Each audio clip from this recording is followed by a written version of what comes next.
Good afternoon, ladies and gentlemen, and a warm welcome to all of you. Before we start, let us introduce ourselves. My name is Adelisa Chantika. And I am Gabriel. We are your master ceremony. CDIO ARM is an annual meeting, and it is an honor for Poli Batam to be the host this year. Before starting today's sessions, we would like to thank our distinguished guests. Please allow us to introduce Mr. Bambang Hendrawan, the Director of Polytechnic Negeri Batam. We also extend our gratitude to Mr. Muhammad Arifin, the head of Polytechnic Negeri Batam, CDIO Task Force, and to the honorable delegates. Next up, to Mr. Hamdani Arif, the Chairman of the 2025 CDIO ARM. Now, we would like to invite Mr. Bambang Hendrawan to give a welcoming remarks.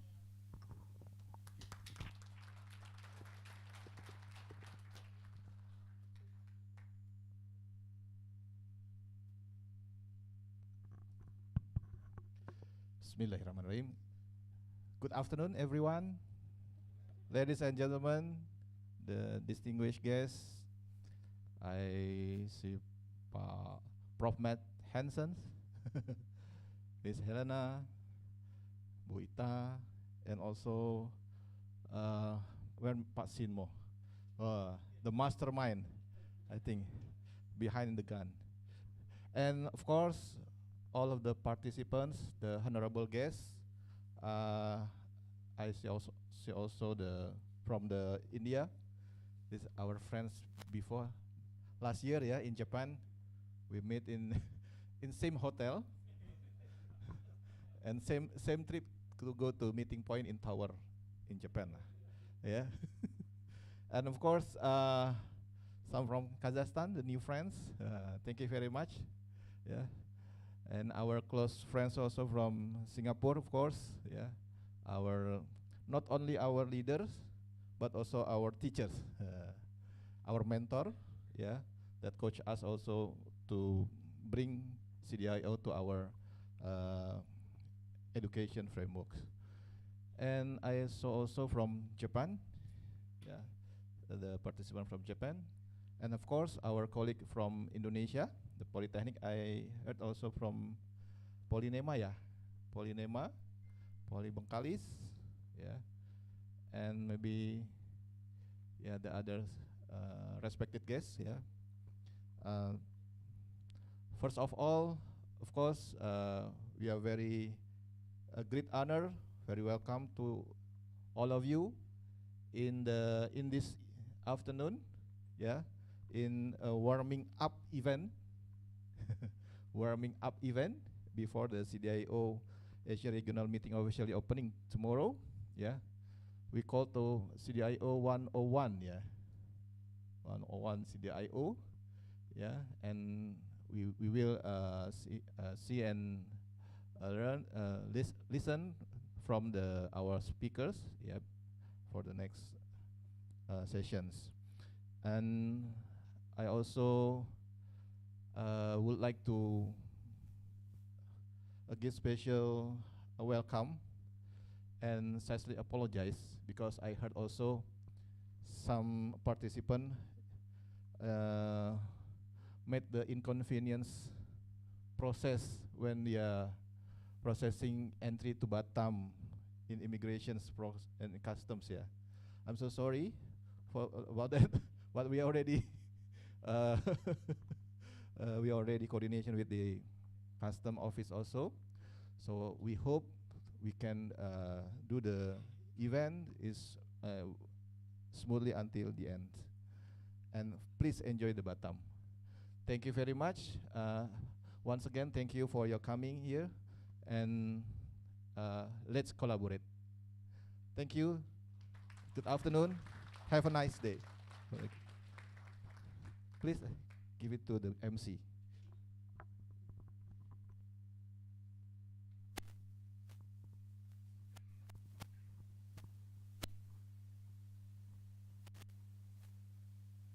Thank you to Mr. Bambang Hendrawan for your beautiful speech. Esteemed guests, we have now arrived at the cornerstone of today's event. Navigating technological advancements, the role of AI in higher education, is the focus for our discussions and activities that is aligned with the CDIO framework. Also, we will have keynote speech, panel discussions, hands-on workshop, and roundtable talks. We look forward to your active preparations. We will now proceed with our first session. It is a pleasure to introduce our distinguished speaker, Professor Jens Benetsen, of Aarhus University, joining from Denmark. And His Excellency Professor Sin Mocha of Singapore Polytechnic, and Professor Matt Hansen, the CDIO co-founder.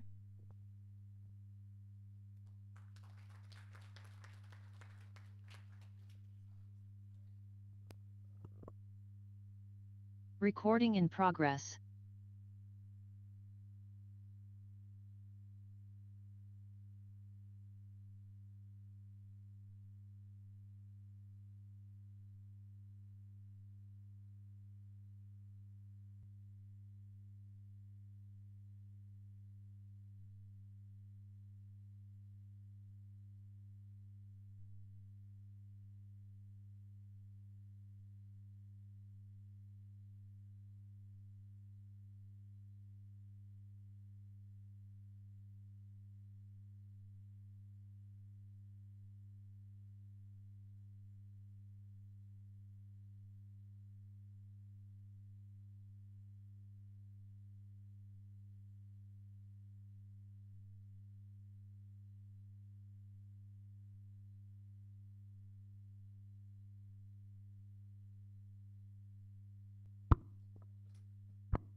Hello, good afternoon. As you can probably guess, right, I'm just asked to give a welcome address now. I think, Matt, I think you're next. Okay, anyway, once again, good afternoon. I'm glad to see so many of you here from different countries, right? So the official program will start at 2 p.m., right? So I'll try to speak for the next 15 minutes. No, I'm just kidding. No way I can speak for 15 minutes. Okay, so so this is the first time the Polytechnic Negeri Batam is hosting the Asia Regional Meeting, right?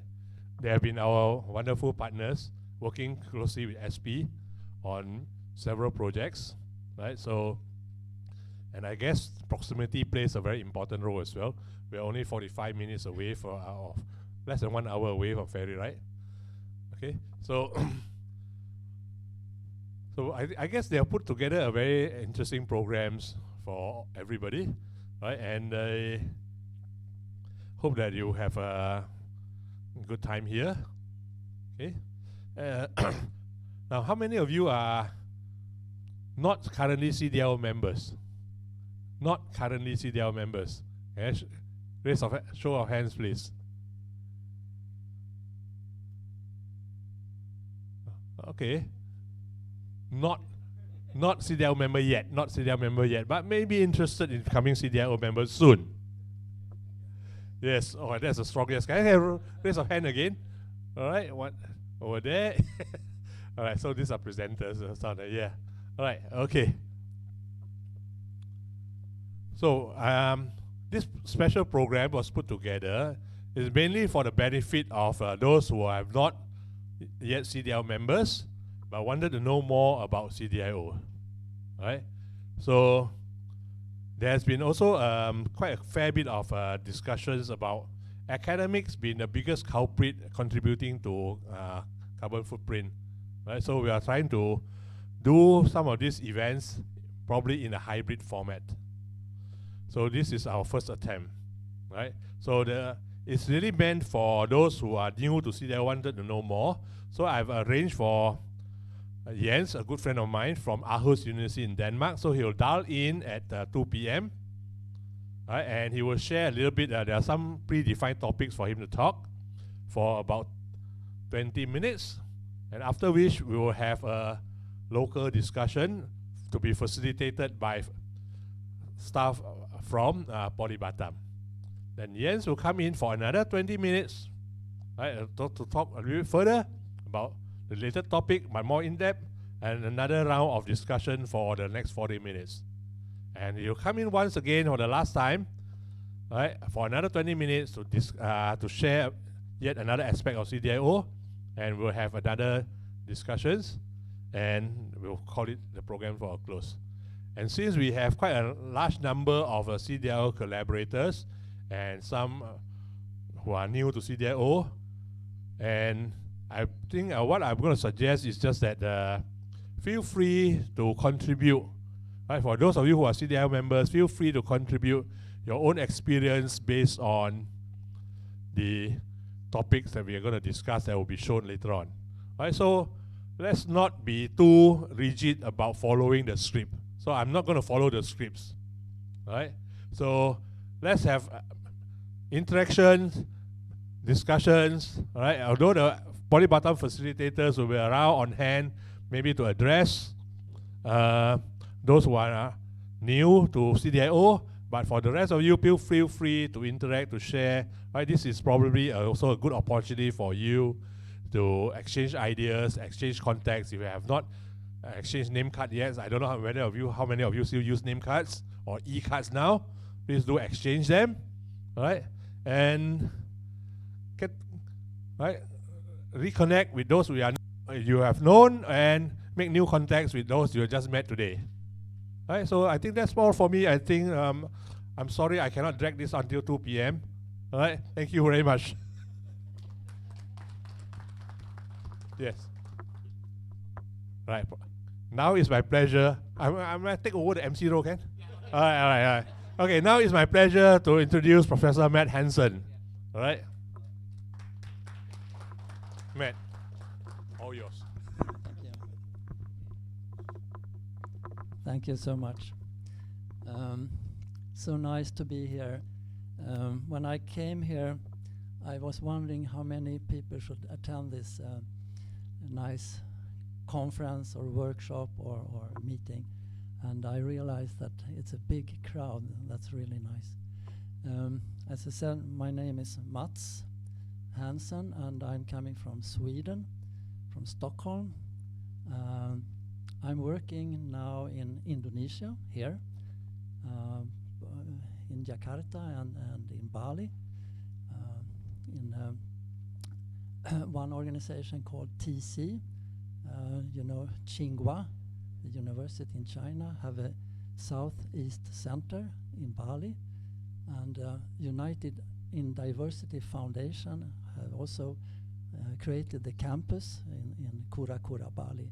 So I'm now in Kura Kura. So I arrived yesterday to Bali, and today I'm here. So a lot of flying. So thank you.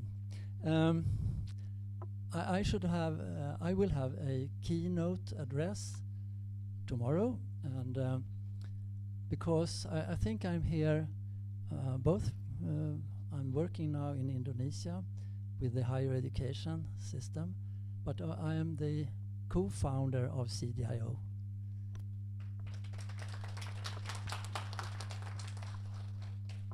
So a little bit of the background. I'm an engineer and a professor in mechatronics, and from the Royal Institute of Technology in Stockholm. And I also served as a dean for some schools, mechanical and mechanical and materials engineering, but also some other schools. I've served as a vice director for KTH for 6 years, responsible for all the educational programs. And during that time, we found some interesting interaction between my colleagues at Stanford University in California. I spent a year in California in the 80s, 90s, and we have had a lot of contacts with Stanford. But then I met with Ed Crawley from MIT, and the story is that at that time, it was 1990 something, a long time ago, and Ed Crawley and myself, we had the vision that the graduates could not engineer. We were having graduates that actually couldn't do the job, and the industry was complaining a lot at that time. So Ed said, Mats, let's do something. So we created CDIO together with some colleagues from Chalmers University and Linköping University in Linköping. And some of those from Chalmers, Johan Malmqvist and others have been very active, and Kristina Edström from KTH, from my university, have also been very active for the years, 25 years now, from 2000 something. So I'm so glad and happy to be here, and I really want to learn more what you are doing, and now I also are involved in creating a platform in Indonesia to extend the CDIO, and I'm going to address that tomorrow. So that's particularly very nice to be here in Batam, because Batam is the only CDIO university in Indonesia. So the first one, and now we are in Indonesia, and I'm convinced that I can, and I hope I can contribute to the success of the challenges also that Indonesia is facing. So that's why it's so nice to be here. So what time is it? Should I continue? Should I continue to talk? Some question? 5 minutes. I can bring up one more thing,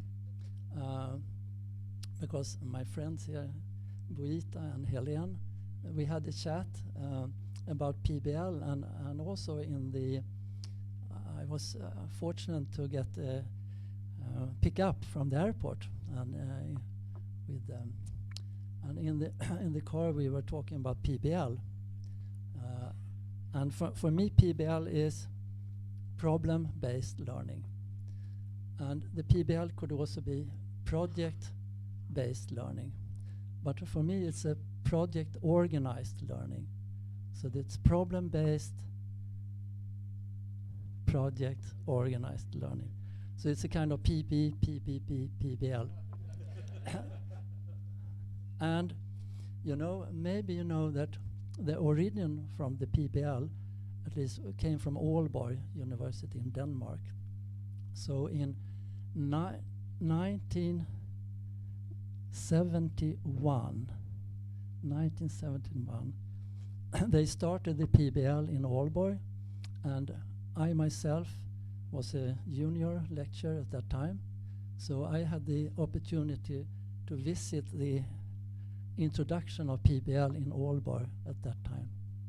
And I got so inspired from Professor Annette Kolmos, and so I went back to KTH and said to my colleagues, the old professors, hey, it's something happening in Aalborg. PBL, problem-based learning, is totally different from the way we have the curriculum at KTH in Stockholm and elsewhere. So we started small circles to introduce something. We didn't implement PBL at KTH. We implemented CDIO instead.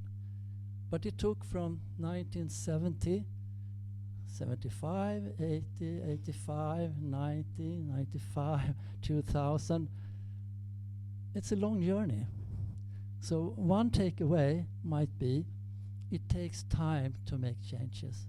It takes so much time and effort, but it's so nice and it's so exciting to be part of this transition.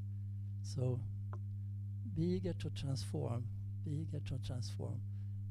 keep going. So, and I'm still going, and now I'm going to work with you guys particularly in Indonesia, but we invite everyone to participate also in the transformation we try to achieve in Indonesia. So I'm looking forward to tomorrow. What time is it? I'm looking forward to this conference and see you all. Okay, Jens is. I give the word to you guys. Are you the next? Okay. Thank you.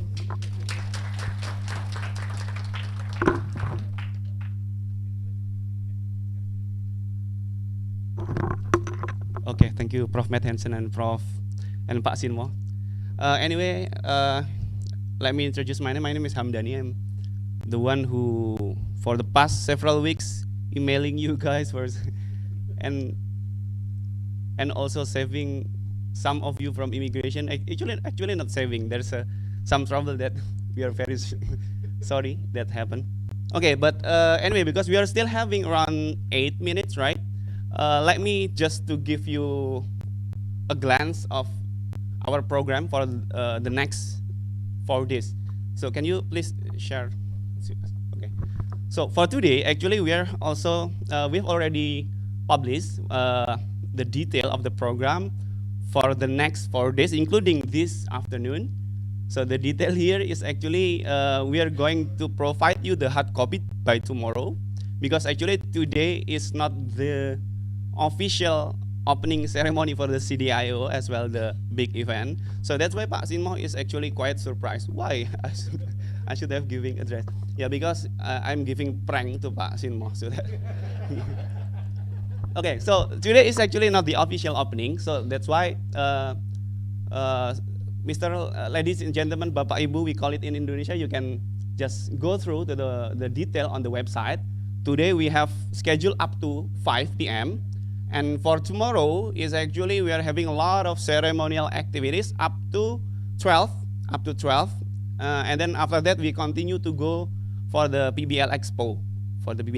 So Bapak Ibu, ladies and gentlemen, you are going to just like having exploration of Poly Batam, not only sitting in front of us lecturing or talking only, but we are going to go through the Poly Batam. So we are actually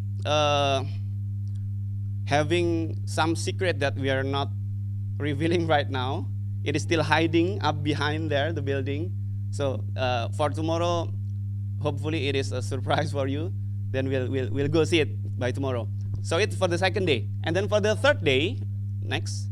Okay, for the third day is actually, this is the main CDIO course, because a lot of you guys are going to give like a keynote speaker, and then as well a special session from not only academic, there are some also from industries as well as policymaker. And then on the afternoon session we have 6 parallel sessions, and then we have another 3 roundtables. Okay, so that's a meeting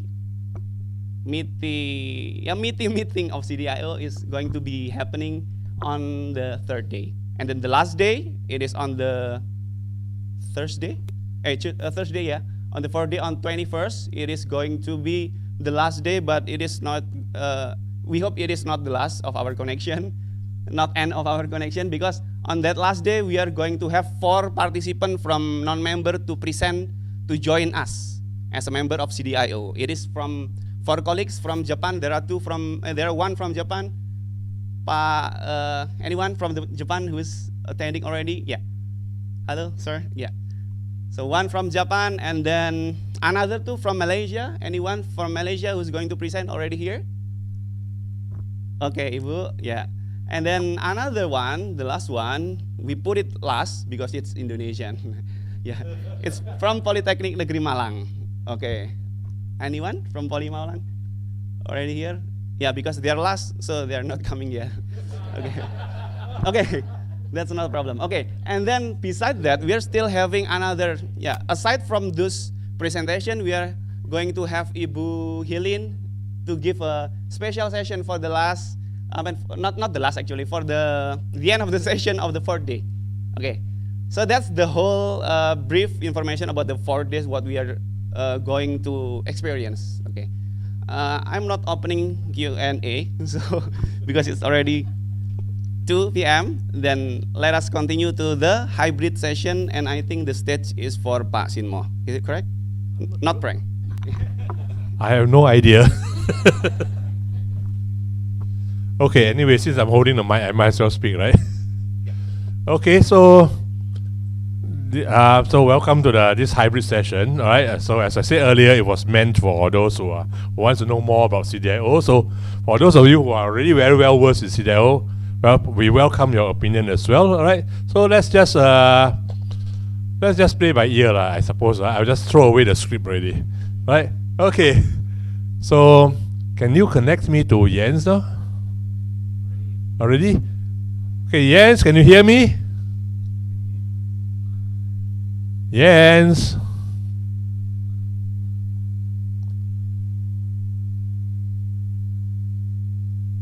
Can we look at him? Jens, are you here? Oh, sorry, Jens, are you there?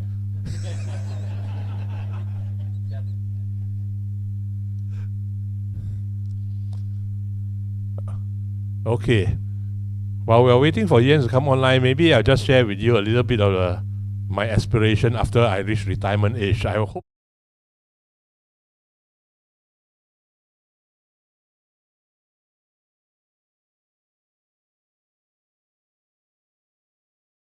Right?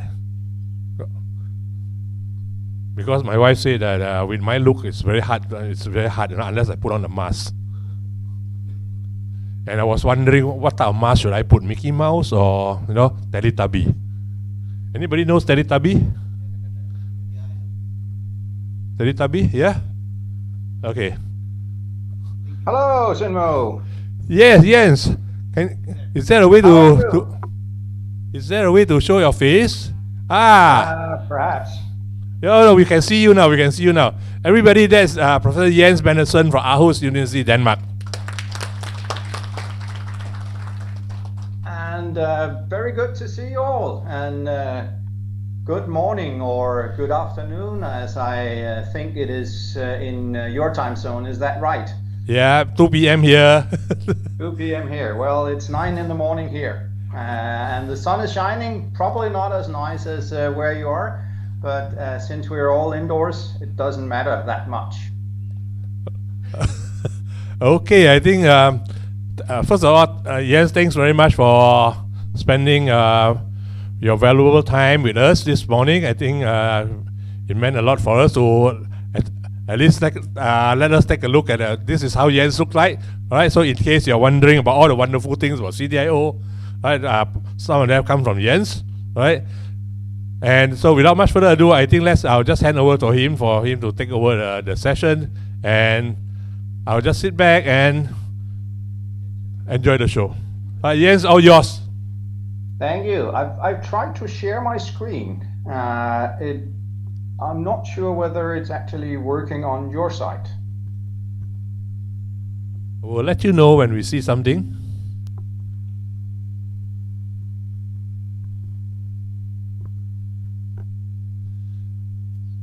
Anyway, this is the first time we are trying, all right?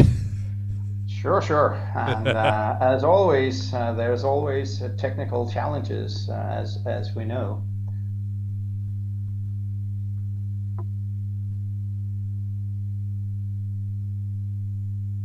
Okay, we see Jens, but not Jens' slides. No. I can try stop sharing, see if that's gonna do anything good. And now not yet. See. And then share. And then I'm sharing my second screen, which is actually this one. Nah. See, the problem is it's actually showing that I'm sharing here on my computer. Participant can now see your screen. Nope.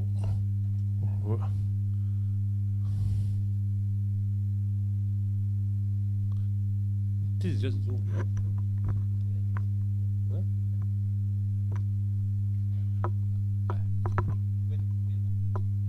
Okay, technical support is coming. Great. So it could be something or some problem at our end, maybe. Well, while things are going on, I'll just talk a little bit about what we are expected to talk about this morning, which is what we typically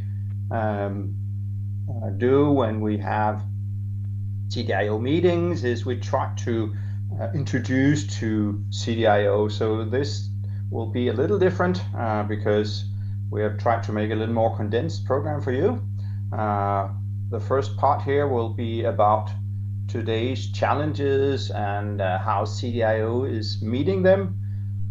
I think you already have talked a little bit about what was the rationale, or heard a little bit about what was the rationale behind CDIO, and in many cases, at least to those who I speak with, that has not disappeared, but that's what we will start talking about. Then for the second session here, which is at 3 o'clock, we will be talking about learning points of common pitfalls in implementing CDIO, what we have done here at Aarhus University, or what others have done, and what is typically the challenges, even though we just heard from one of the co-founders that, well, we should just keep on implementing and that's all the fun there is. The message was also that, well, he was very inspired by what he saw in Aalborg and problem-based learning, but it takes time to actually make a challenge. And then we'll talk a little bit about, well, what are the kind of common things. And then at the end, we will talk a little bit about what will CDIO and what do we have to offer in course in the and with respect to, well, the community. You are already here, so you're already knowing a lot about, well, what is the community, what are the knowledge, and what are kind of the transfer that we can do. So that's what we will talk about. And while tech is trying to set up, I'm not sure, I'll try to just move on a little bit and then talk without the slides. And I'm sorry for that. I don't know whether it's easier if I send them to you, Sinmo, and then you could present, or could that be a solution? We can see your slides now, no worries. Okay, cool. Right. That's great. Super duper. So, as you just heard, CDIO started with some Swedish and US university focusing on, well, what was kind of the problems that we're facing in education. So if we look very much back in time, engineering was very much practice oriented. And then during the 60s or the 70s and the 80s, then kind of science, quote unquote, came into engineering, and it became more and more kind of science knowledge that was part of it, and thereby less and less of what we could call the practical engineering skills, what in CDIO terms are called the personal, interpersonal, and system building or professional skills. And that was kind of the rationale for starting CDIO, that we actually want to have a combination of disciplinary knowledge and personal, interpersonal, and professional skills. So it's not like we want to get rid of the disciplinary knowledge. Of course, engineers need to be aware and need to know how to do their calculations and do their math and be aware of the physical laws and stuff like that. So that's not what we're talking about. But we're talking about trying to integrate these typical other engineering skills, namely the personal, interpersonal, and professional skills, into how we can teach our engineers, so we can make what I typically call, we can create an engineer who knows how to engineer. So the framework kind of focused on these professional skills. So there are no kind of professional skills, or were no kind of professional skills within the curriculum. So CDIO wanted to make a way so that that could be integrated. What we also saw is a shift also in accreditation and standards, typical ABET or whatever. Then there is a kind of also a focus there, not only on the disciplinary knowledge, but also on the other kind of engineering skills that is needed, the personal, interpersonal, and professional skills. And we also saw, and are still facing, a falling enrollment in engineering. So we need to find some way to make engineering not as dry and theoretical as it kind of became. When I started studying in my first year, I had 2/3 of my curriculum that was math and statistics, without any kind of connection to what my real subject is, which is computer science. So it was a little, back then actually for me also, very dry and theoretical, without any kind of giving some kind of background or idea, why should I learn all these math stuff, and why should I learn all this statistical methods and stuff like that. So hopefully that's kind of the background of CDIO.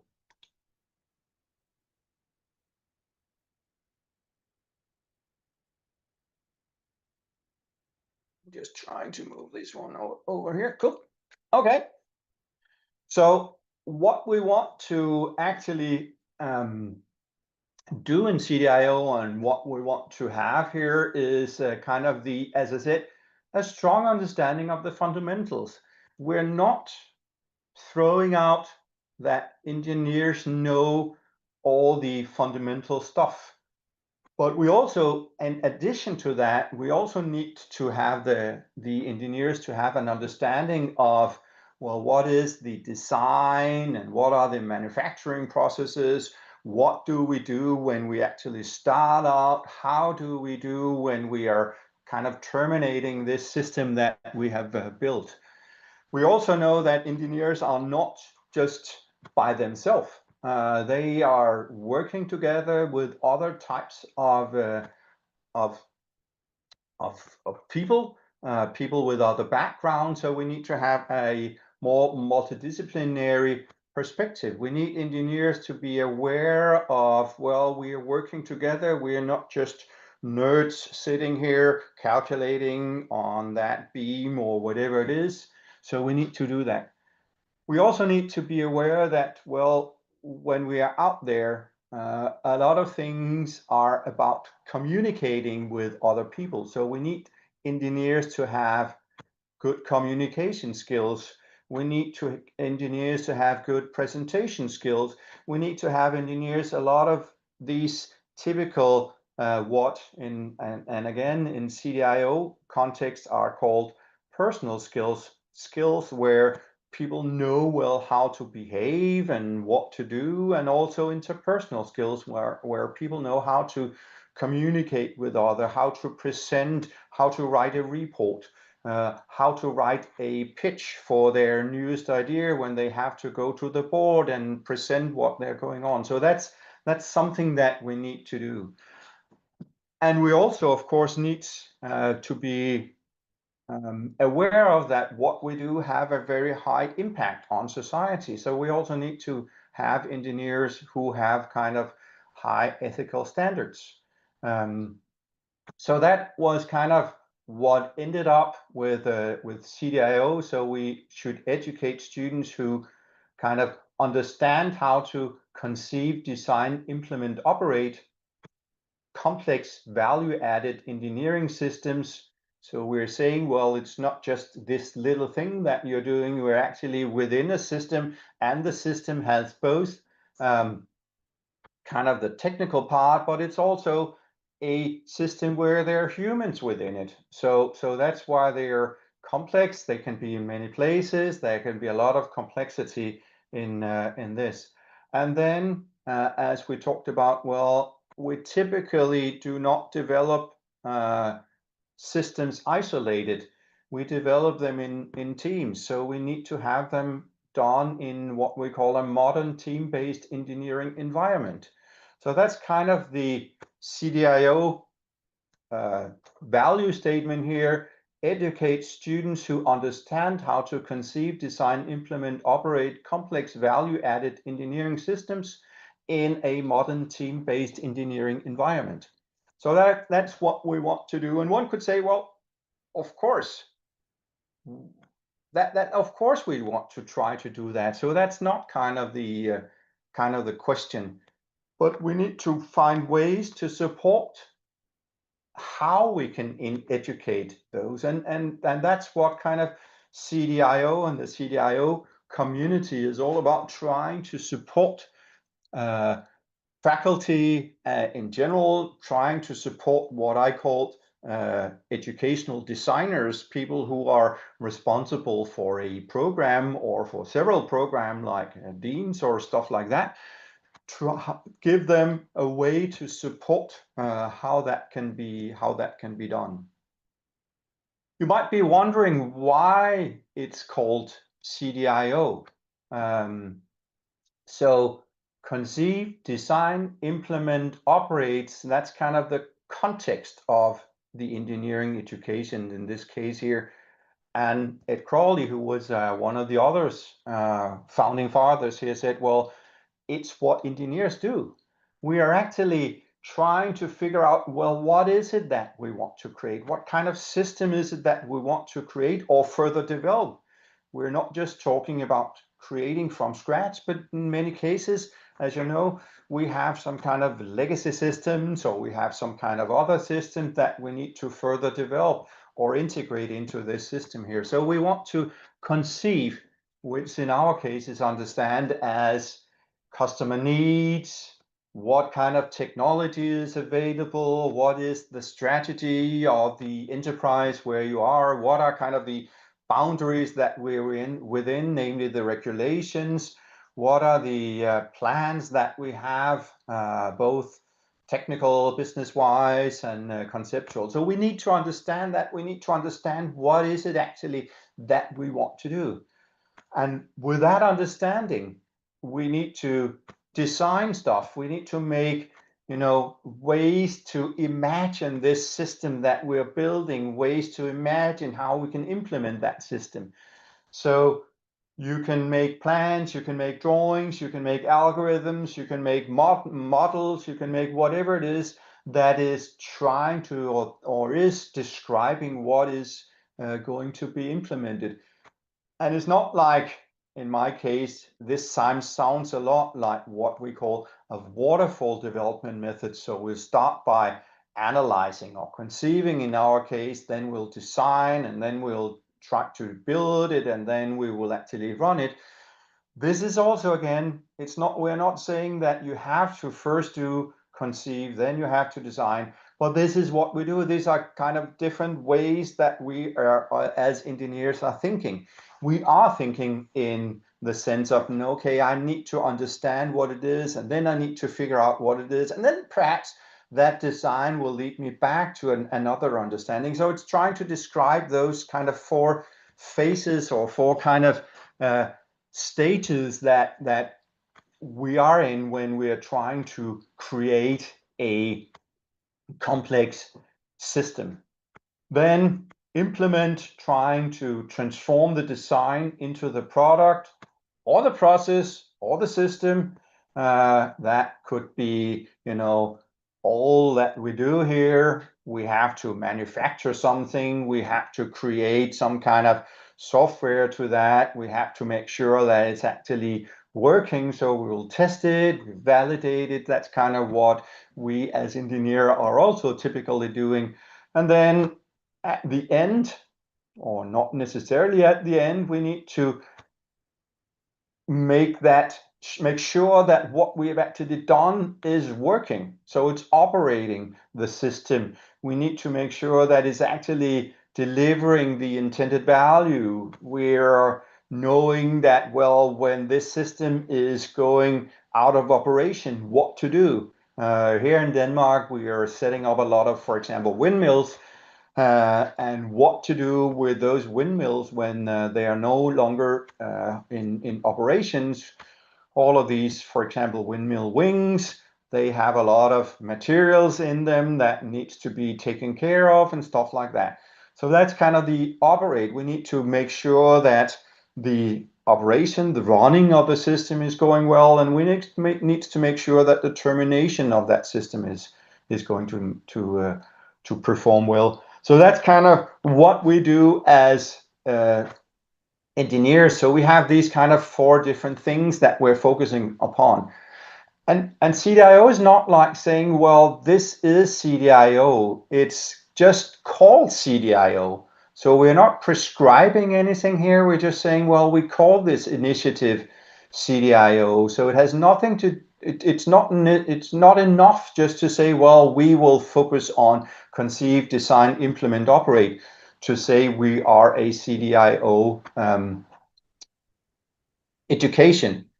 We have kind of the vision that we have what we call an integrated curriculum. So the CDIO skills, these personal, interpersonal, and professional skills, they are interwoven into the curriculum, which is kind of where it's different from problem-based learning. So problem-based learning, there the problem defines what is learned. The problem defines the curriculum. In the CDIO context, there is a curriculum, but the CDIO kind of skills are interwoven into the courses. So I have for example, I'm teaching a math course where the students do some presentations. So that's where they will also learn some presentation skills. So that's why it's interwoven. They do the proof, they will present the proof, and thereby learning some kind of presentation skills and communication skills. So that's kind of an example of interwoven CDIO skills in a normal, quote unquote, normal course. Then there should also be a focus on the practical things. So we have a lot of what we call design implement experiences, typically projects, or it could also be assignments in a traditional course where the students actually both design and implement it. It's not enough just to kind of imagine it. You also have to take into consideration the implementation problems, because in many cases, when it comes to implementation, well, this kind of electronic thing has to be made in 1 million copies. Okay, it actually matters whether I'm using this chip or that chip, because this chip is actually 5 cents cheaper than the other one. And if I'm producing 1 million, that has some influence. So we need to also make that or take that into account. We know that students need to learn better when they are active, not like what we're doing here, but active. So we are also saying, well, we should have active and experimental learning in our CDIO context. And last but not least, we also need to have some kind of workspaces where all this can happen.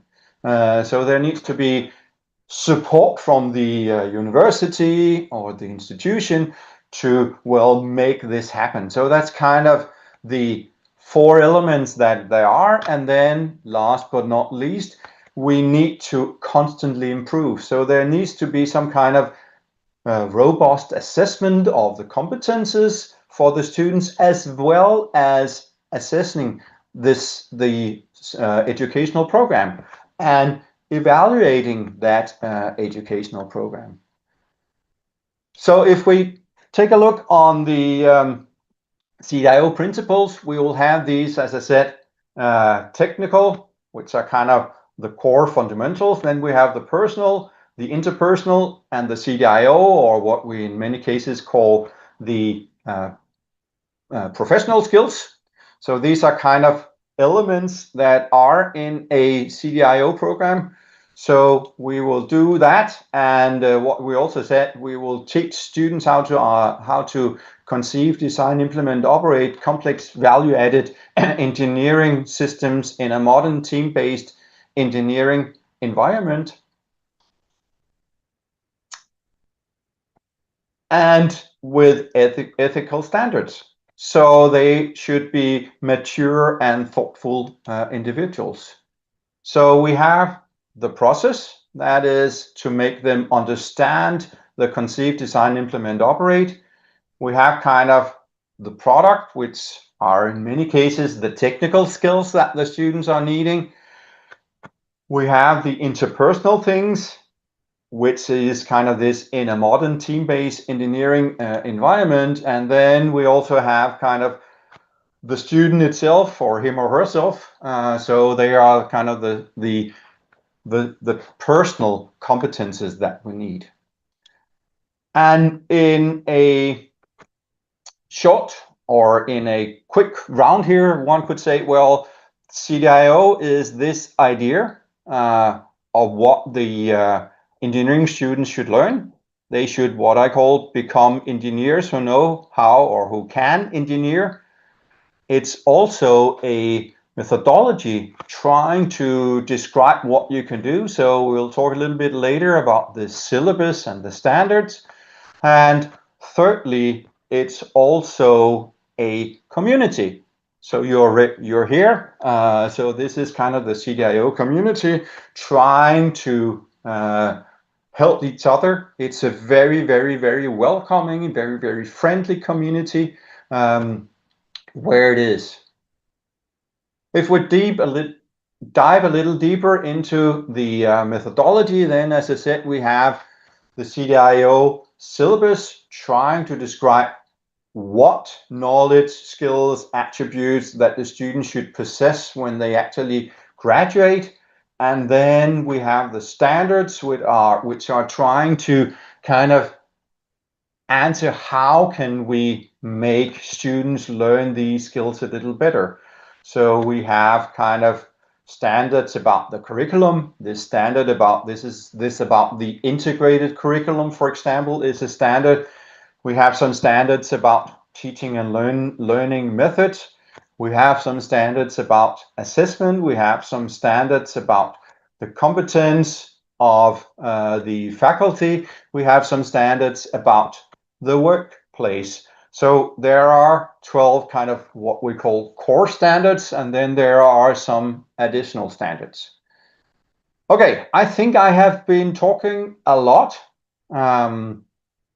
So I think it's time for you to talk to your colleagues and try to figure out, well, what is it and what would you like to do and what won't you like to do? So I suggest that I suggest, first of all, this is about sharing. So please share with somebody and talk with somebody who are not from the same institution as you are, who you do not know already, because this is really about getting perspectives, getting ideas, talking to others. So I really suggest that you introduce yourself to somebody seated next to you who you do not know.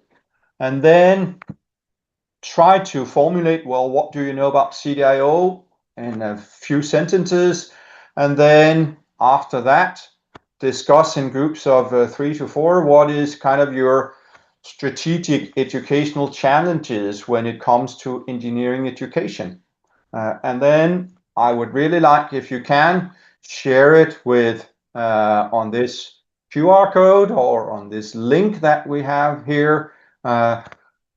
Then we can all see that and we can address the challenges and you can talk about the challenges along the way.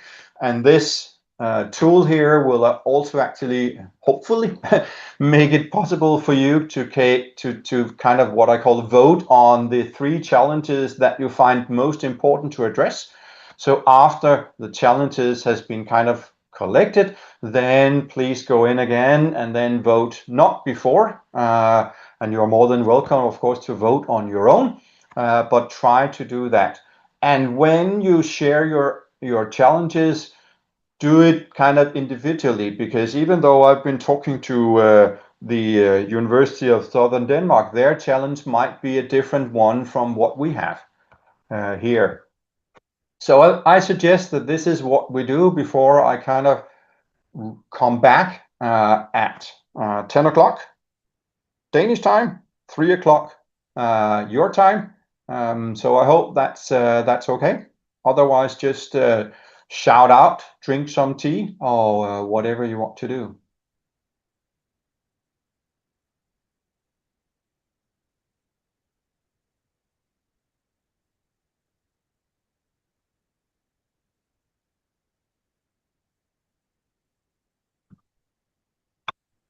Yeah, it is. I am sharing still. Okay. I still think that you have to switch to that output on your side. Now I can see you, Sinmo. Okay, this is getting very interesting. Who do you see now?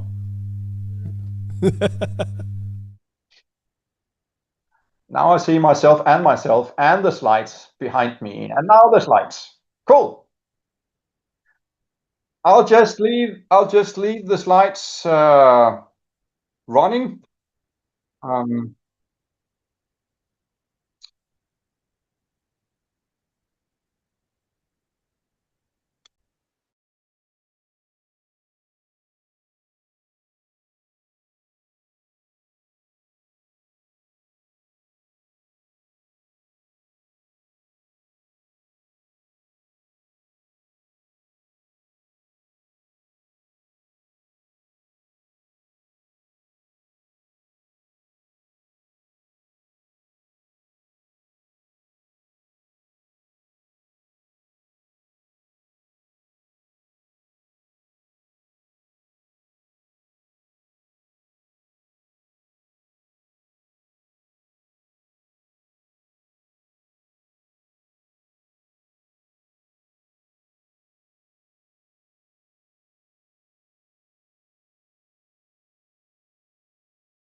Any burning question about CDIO from new members who are not yet participants who are not yet CDIO members? Want to know more about CDIO?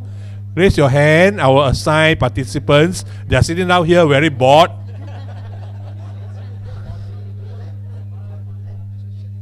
You are not bored, right?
Okay, ladies and gentlemen, I hate to break up the discussion, but we have to get ready for the next segment, and we would like to invite Jens to come back very soon. Okay, I hope that you have some discussion going on, that you have some make new friends at least. All right. Okay. For next few minutes, 5 minutes. Okay. Any particular burning questions about CDIO that you want to ask? No one? I was expecting $1 million question, but nobody says nobody asked me. I was expecting $1 million question about CDIO, but then nobody asked. I have to assume that everybody here is very rich, so money is not an issue. What is couple of million?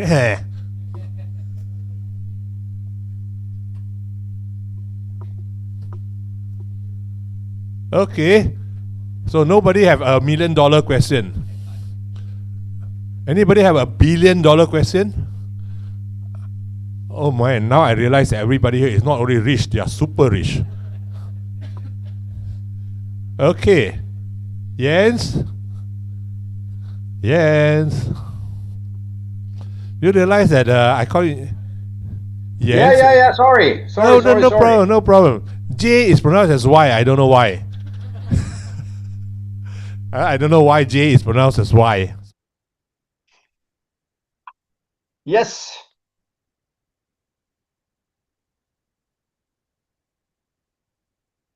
Hardly blank. It's unfortunately. Let's see here. I'm just up. I just had another meeting. Sorry. So yeah, they did give some good questions. Okay. And if we kind of rank them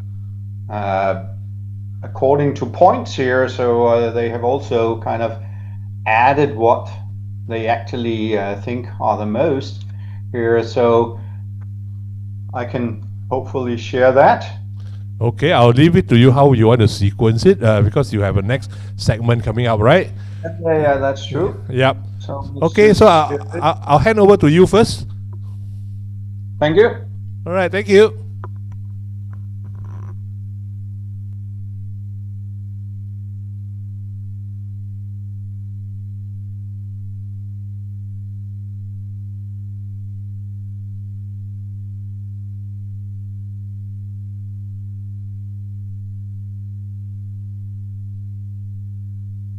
I don't know whether you can see my screen, but hopefully I'm sharing the dot storming.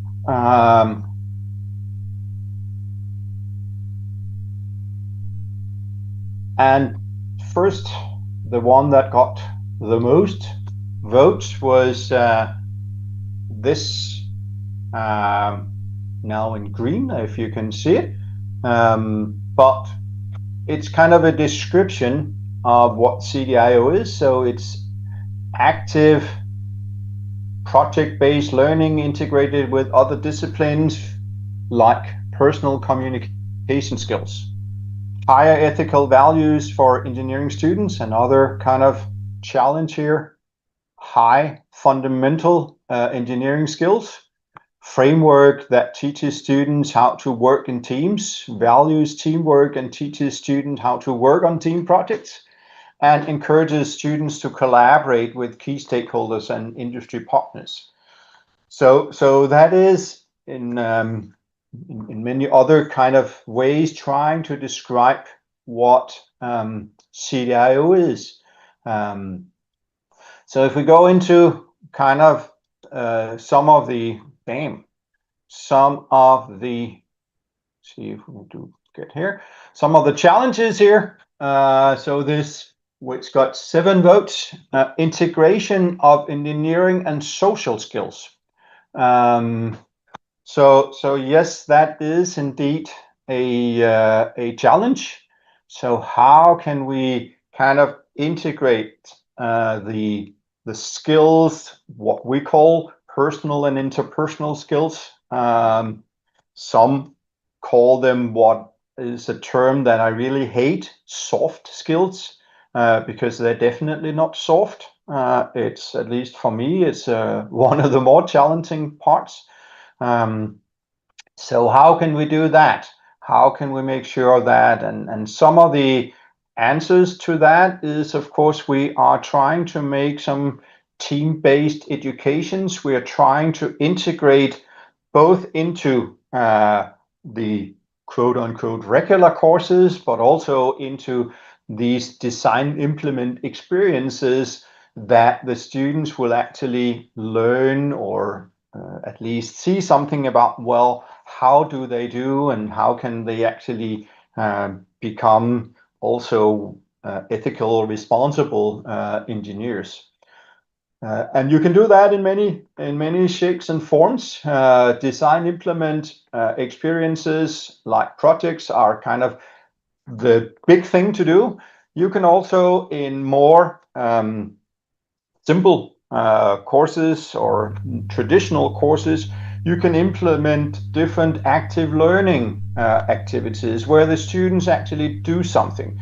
It could be like what we in many of our CDIO introduction workshops do. We do what we call jigsaw, which is a way where the students are learning together, and then they also need to be, they need to be aware of what they do. So the idea of a jigsaw is that you have what we call a home group of, for example, 5 students.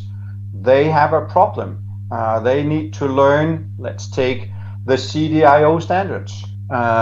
So the idea is that in that group, each of them will become an expert in that standard. So we have a couple of groups or many groups, then all the experts meet and find ways to communicate their expertise, knowledge to the other students.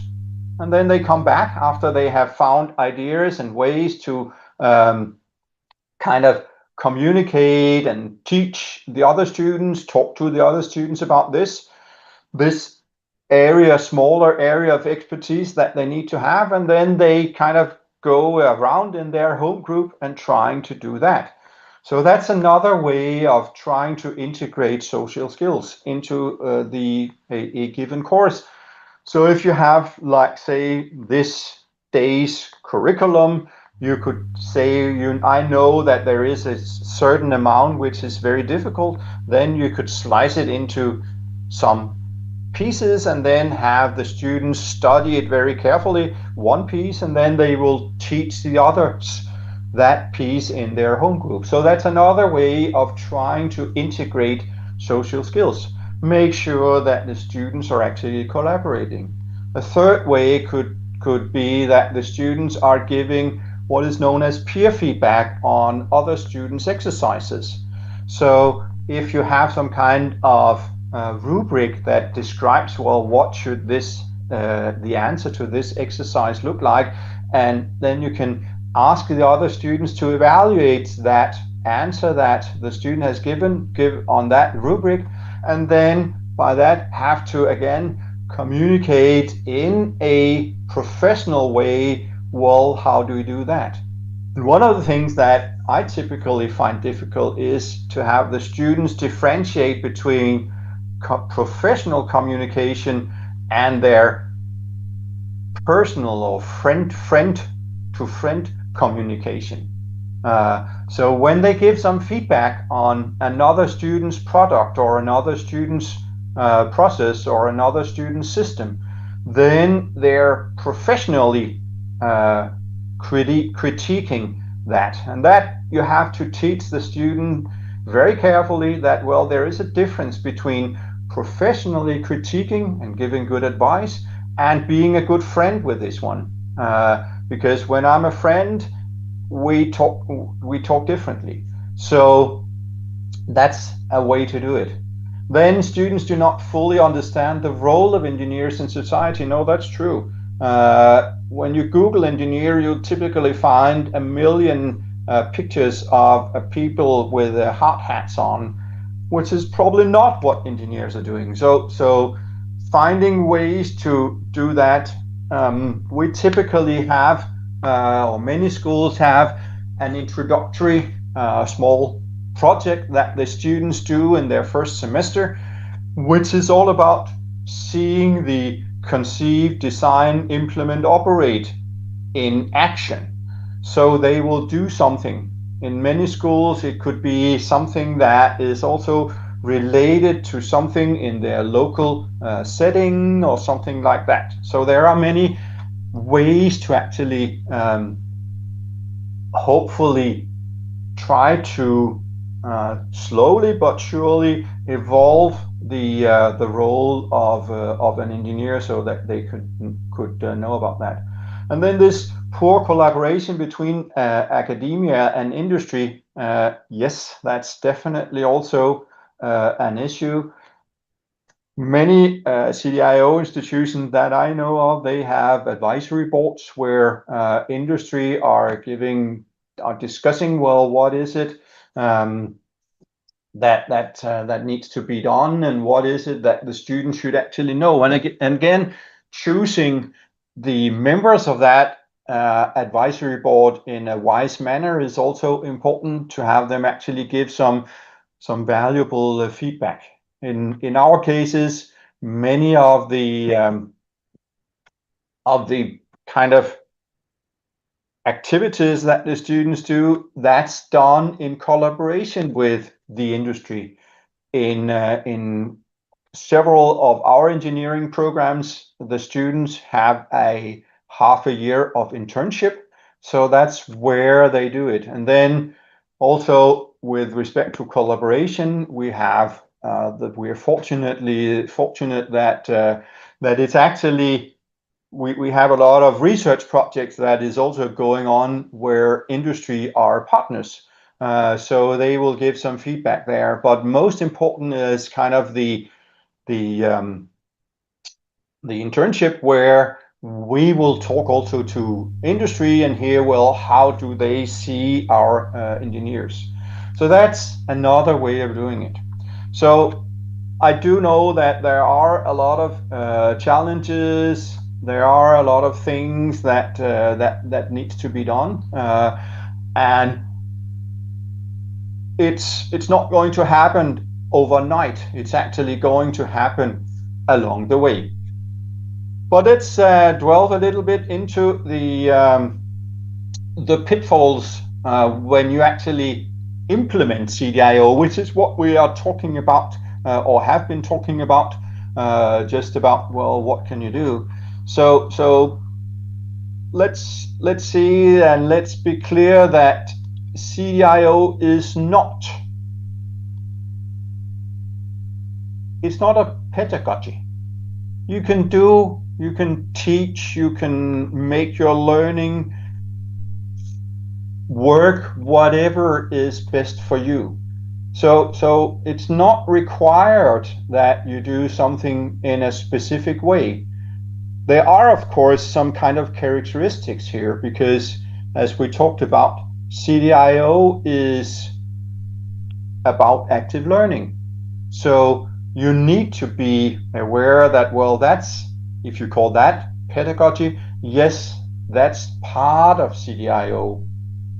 But again, it's typically just a characteristic of a CDIO kind of program is that, well, it includes active learning. But there's no requirement for example, problem-based learning. You can do it in whatever way that you want to.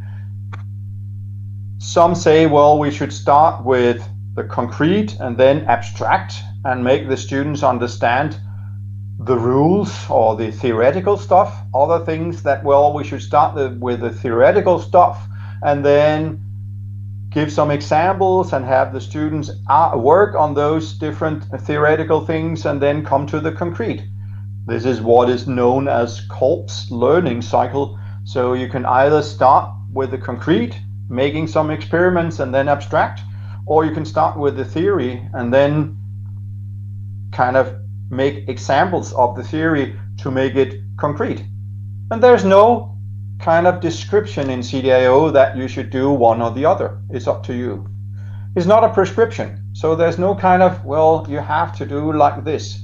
CDIO is a philosophy. It's something that you hopefully will know how to do. There's no kind of ways that you could say, well, I can just do it like this. So it's not a cookie cutter stuff here.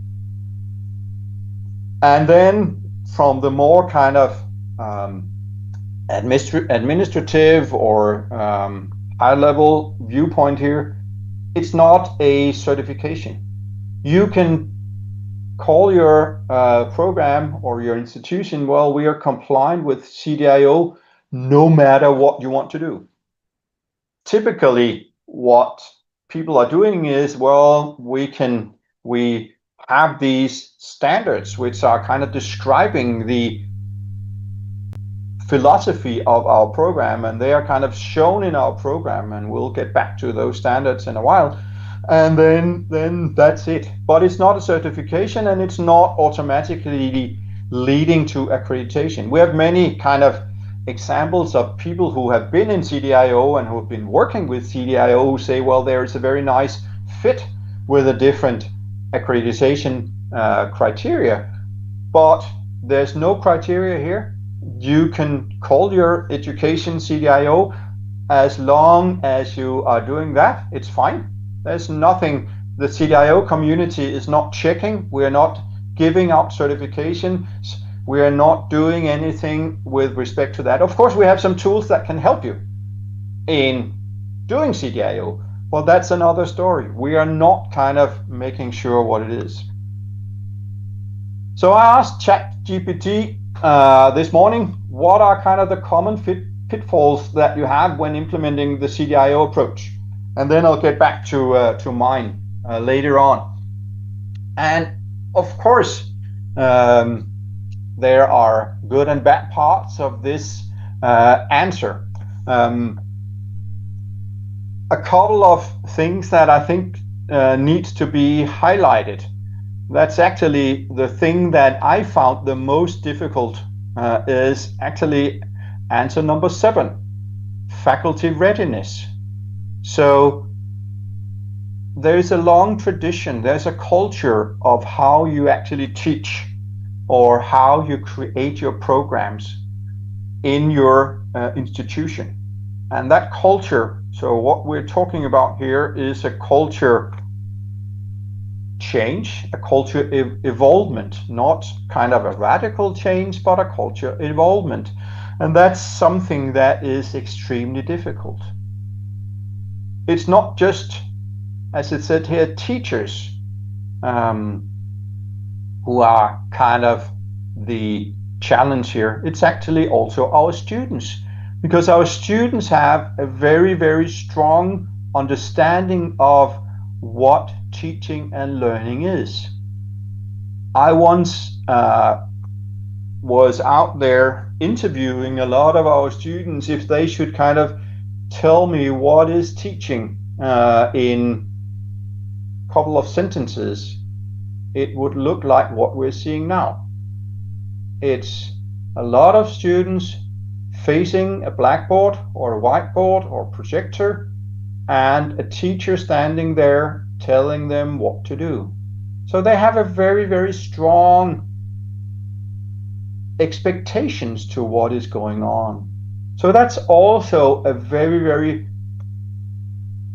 big challenge, or a pitfall, is not only the faculty, but also the student who are kind of ready to embrace this way of learning. A lot of students think that, well, what we need to learn is the basics, all the math, and we need to know, well, when to apply this formula. We need to know that the correct answer is this.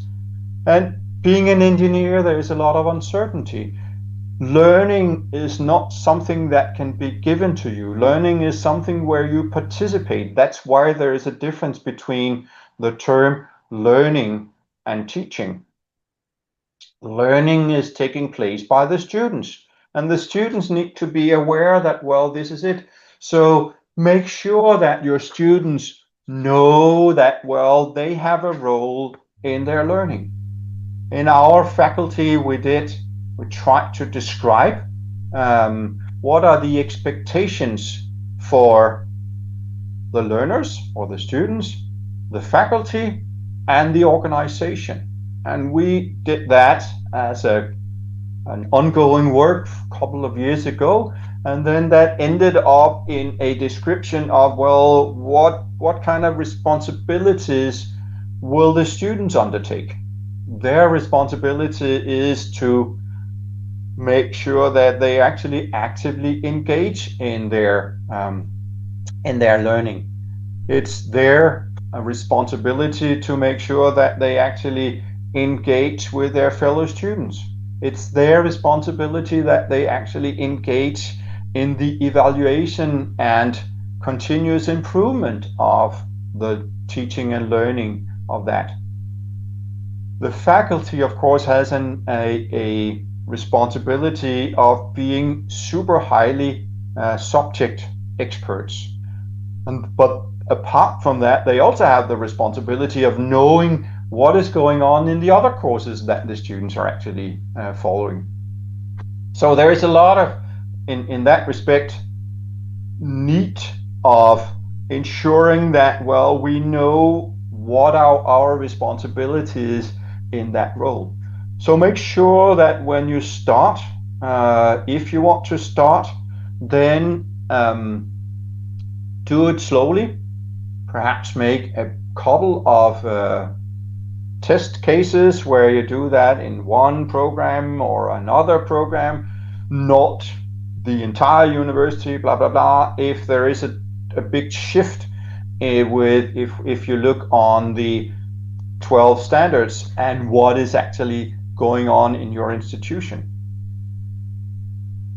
Then one other thing that, well, came out of ChatGPT here in this case is this assessment challenge.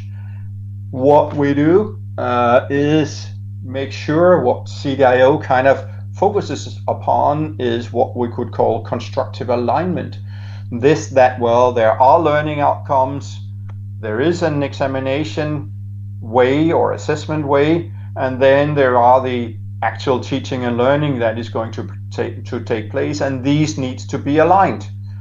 And in many cases, if we have kind of, let's say, a professional or personal skills integrated into our course, how can we then assess those? So we need to be aware that that's it. Then that's what we need to do. If we look at which is Aarhus University, why did we do that? Well, we were a polytechnic.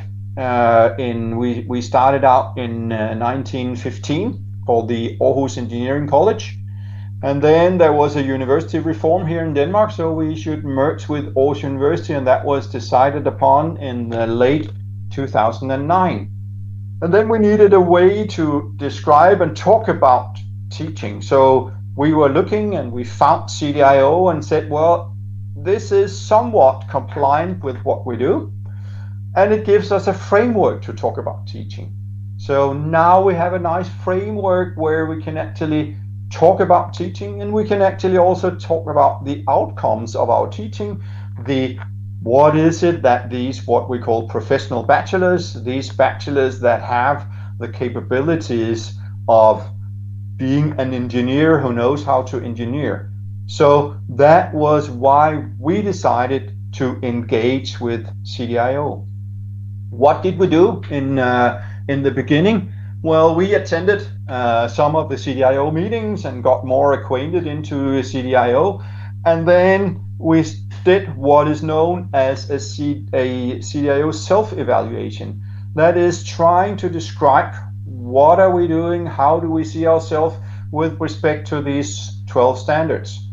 So that's definitely something that is worthwhile doing, trying to evaluate yourself against the CDIO standard, because that gives you some indications of where you should work, where you should try to focus your work, because we're not revolutionizing our educations. We're trying to make it in small evolutionary steps.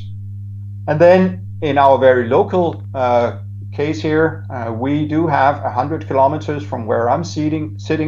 We have Aalborg University. They have a very strong brand on problem-based learning. So we have to make sure that, well, students could understand what we were doing and what was different from Aalborg University. And then this integrated curriculum really made it understandable and communicatable for us to describe, well, what are we doing? We do have a project on each semester. These projects have two kind of foci.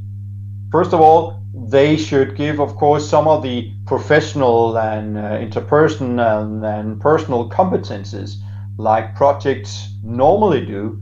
But on the other hand, they should also tell the students why do they learn this math and this electronics and this programming along the same time, because they should integrate the normal courses into the projects, giving the students an understanding of, well, how do these things work together. So this integrated curriculum really made it understandable for us, and a very nice way to describe, well, what are we actually doing and how is that different from Aalborg University. So if you should kind of characterize CDIO programs, we do have what we call a holistic view on engineering. This engineering is not just the subject details, it's actually something that is relevant here.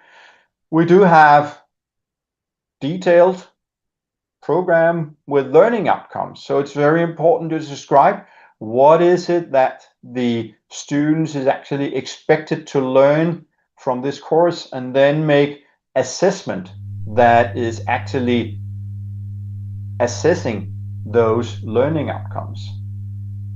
Then we have a curricula, which is kind of saying, well, we have courses where the CDIO's activities are highly interwoven. As is described previously in my math course, for example, we do have CDIO activities interwoven, even though it's a math course.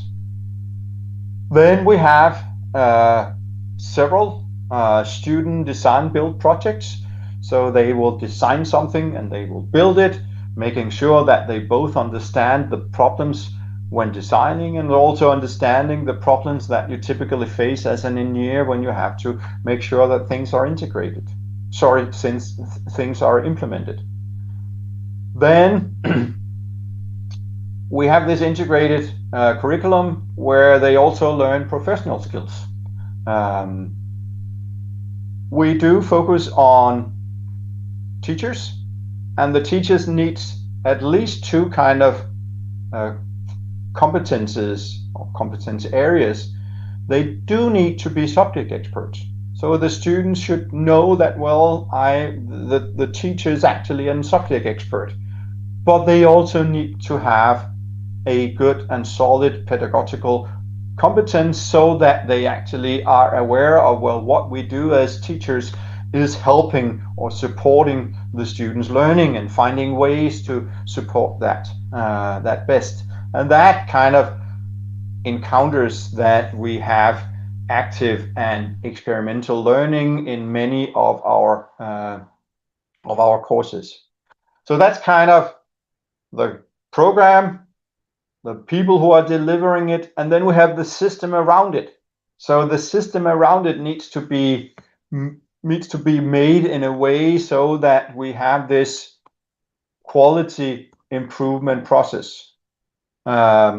So improving the quality, making sure that, well, what is it, and stuff like that. And as I said many times, we do have these syllabus and standard So I suggest that if you haven't done already, I suggest that you use the next couple of minutes or 30 minutes or whatever it is. First of all, I think, as I know, you're going to have a break and some tea or something like that, but also try to delve into the standards and see, well, does it make sense to you? What is it and what is it not? And then we will get back at 20 minutes past, I can't even remember, here it's 11 and I think it's 4. And we'll talk a little bit about, well, what can we do and what are kind of the support that you can get from being a CDIO member. So if you go into the website, cdio.org, you can find something that is called Knowledge Library. And in that knowledge library, you can see the CDIO standards. And I suggest that you look into the standards, not the syllabus, but the standards. And take a look on the 12 standards and see, well, how can you and what does that make sense, or what's kind of problematic for you? And then we could then you could locally take a short discussion on, well, are there something that are unclear, what could be helpful, what could not, and I'm sure that that Sinmo and those other good people that are there will help in facilitating that discussion. But I think for the start, take a look on the website individually or with your neighbor. Try to look on the syllabus, then see, well, what is it and what's not, and is there something that sounds like, well, that's strange, and then we could have a chat about that, or you could have a chat about that locally. Does that sound like a plan?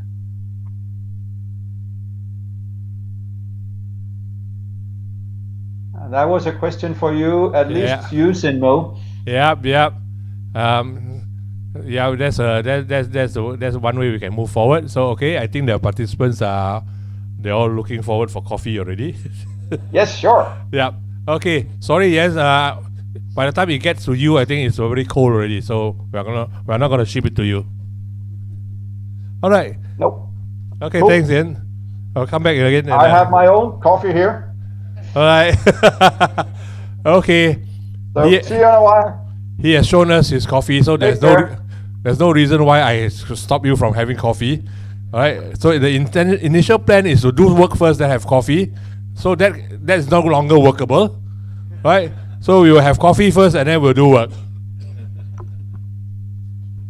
Yep. Sounds like a plan. And I'll do the same. Apart from the working part, so I'll just have coffee. No, just joking. So take care. Okay, to all participants, we have snack and coffee just outside the room. Please have yourself.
Pagi cerah menyambut pesisir Tanjung Piayu, Kepulauan Riau.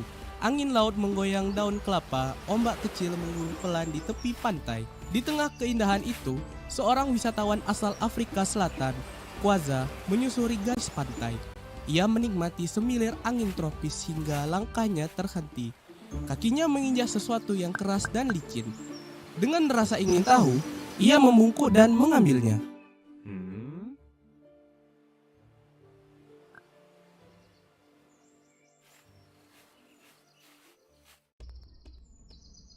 Pagi cerah menyambut pesisir Tanjung Piayu, Kepulauan Riau.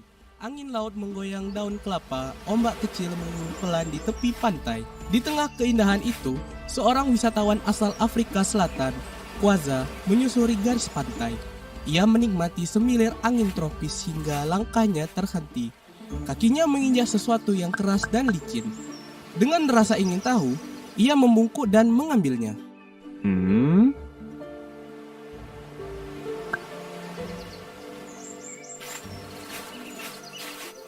Itu adalah gonggong, siput laut yang hidup di perairan dangkal berpasir. Namanya berasal dari bahasa Okien dan telah menjadi ikon kuliner masyarakat pesisir Melayu. Biasanya dimasak dengan sambal belacan yang pedas dan harum. Proses menangkapnya pun sederhana. Tanpa alat canggih, warga hanya mengandalkan tangan dan ketelatenan. Gonggong sering bersembunyi di pasir, namun cangkangnya yang unik membuatnya mudah dikenali. Tak lama, keranjang mereka pun penuh, cukup untuk santapan bersama.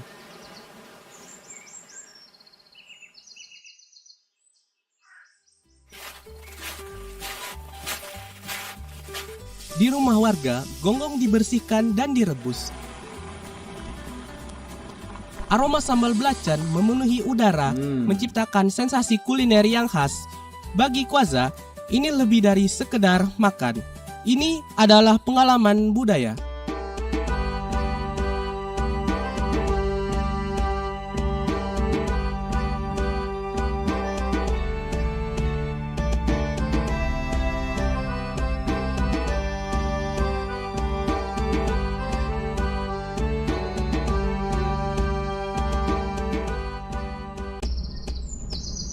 Pagi cerah menyambut pesisir Tanjung Piayu, Kepulauan Riau.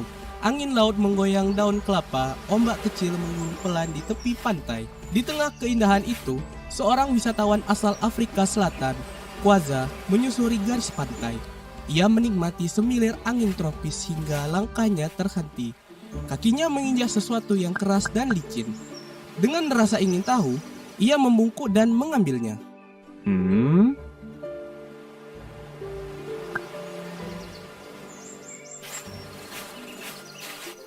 Itu adalah gonggong, siput laut yang hidup di perairan dangkal berpasir.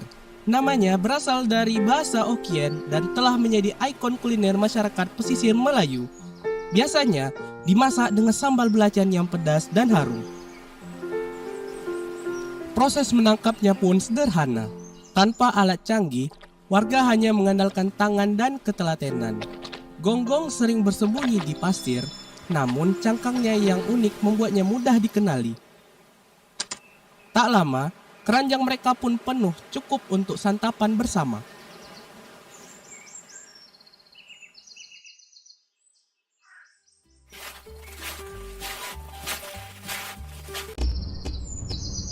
Pagi cerah menyambut pesisir Tanjung Piayu, Kepulauan Riau. Angin laut menggoyang daun kelapa, ombak kecil menggunung pelan di tepi pantai. Di tengah keindahan itu, seorang wisatawan asal Afrika Selatan, Kwaza, menyusuri garis pantai. Ia menikmati semilir angin tropis hingga langkahnya terhenti. Kakinya menginjak sesuatu yang keras dan licin. Dengan rasa ingin tahu, ia membungkuk dan mengambilnya.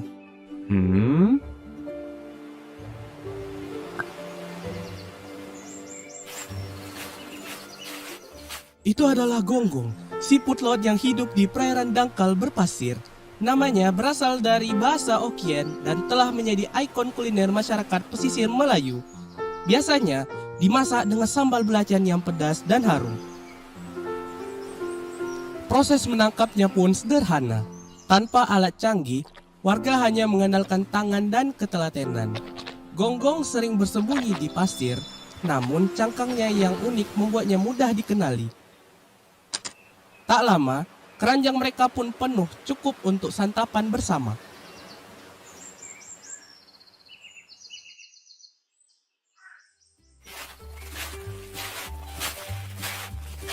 Di rumah warga, gonggong dibersihkan dan direbus.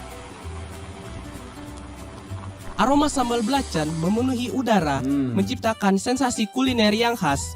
Bagi Kwaza, ini lebih dari sekedar makan. Ini adalah pengalaman budaya.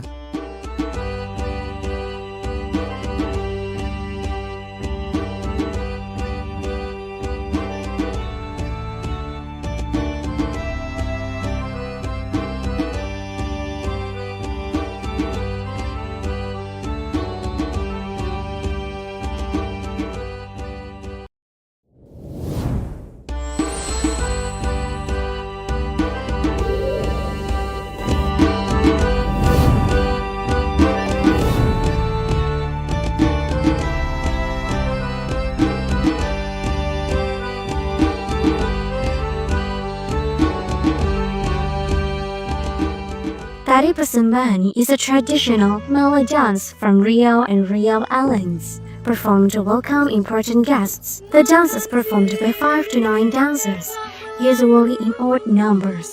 One of the dancers carrying a tapak as a symbol of offering. These dances still preserved in various official and cultural events. What is the meaning or philosophy of all the clothes and props used in the offering dance? Sangket is an intricately patterned hand-woven fabric with gold or silver threads, which has been known since the 13th century. Historically, sangket was only worn by the nobility and relatives of the king. Santian is a women's headdress as a symbol of transition from adolescence to adulthood. It used to weigh up to 3.5 to 5 kilograms, but now it is made smaller and lighter, so it looks more graceful and feminine. Tapak siri is a container used to hold bata leaves, gambir sap, and archaea nuts. These are eaten together. Tapak siri also symbolizes respect in welcoming guests at weddings or other traditional events in Malay culture.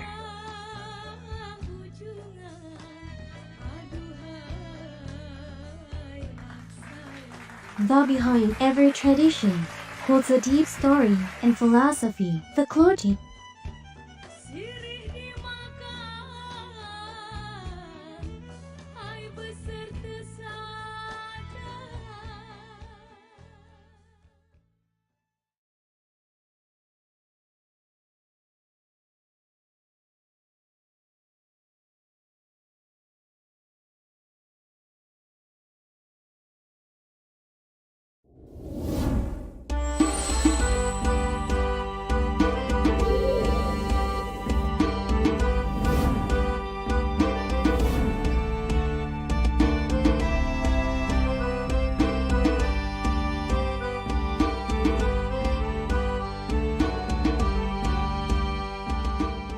Tari Persembahan is a traditional Malay dance from Riau and Riau Islands, performed to welcome important guests. The dance is performed by 5 to 9 dancers, usually in odd numbers. One of the dancers carrying a tapak as a symbol of offering. These dances still preserved in various official and cultural events. What is the meaning or philosophy of all the clothes and props used in the offering dance? Sangket is an intricately patterned hand-woven fabric with gold or silver threads, which has been known since the 13th century. Historically, sangket was only worn by the nobility and relatives of the king. Santian is a women's headdress as a symbol of transition from adolescence to adulthood. It used to weigh up to 3.5 to 5 kilograms, but now it is made smaller and lighter, so it looks more graceful and feminine. Tapak siri is a container used to hold bata leaves, gambir sap, and archaea nuts. These are eaten together. The paksiri also symbolizes respect in welcoming guests at weddings or other traditional events in Malay culture.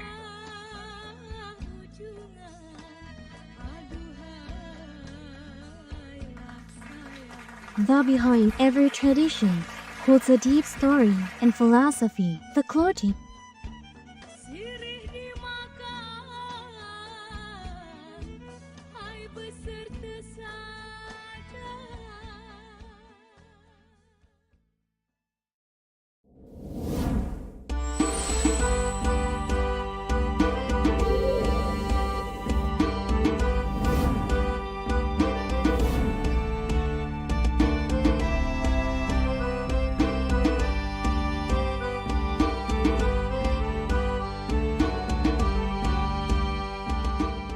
Tari Persembahan is a traditional Malay dance from Riau and Riau Islands, performed to welcome important guests. The dance is performed by 5 to 9 dancers, usually in odd numbers.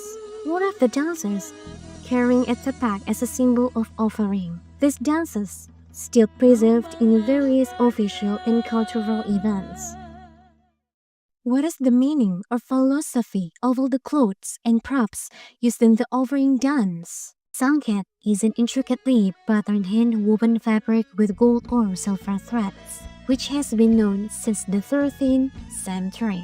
Historically, sangket was only worn by the nobility and relatives of the king.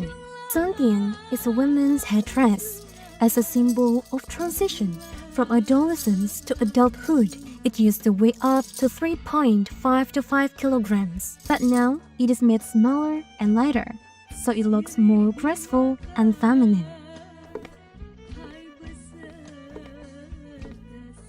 The paksiri is a container used to hold basil leaves, gambir sap, and archaea nuts. These are eaten together. The paksiri also symbolizes respect in welcoming guests at weddings or other traditional events in Malay culture.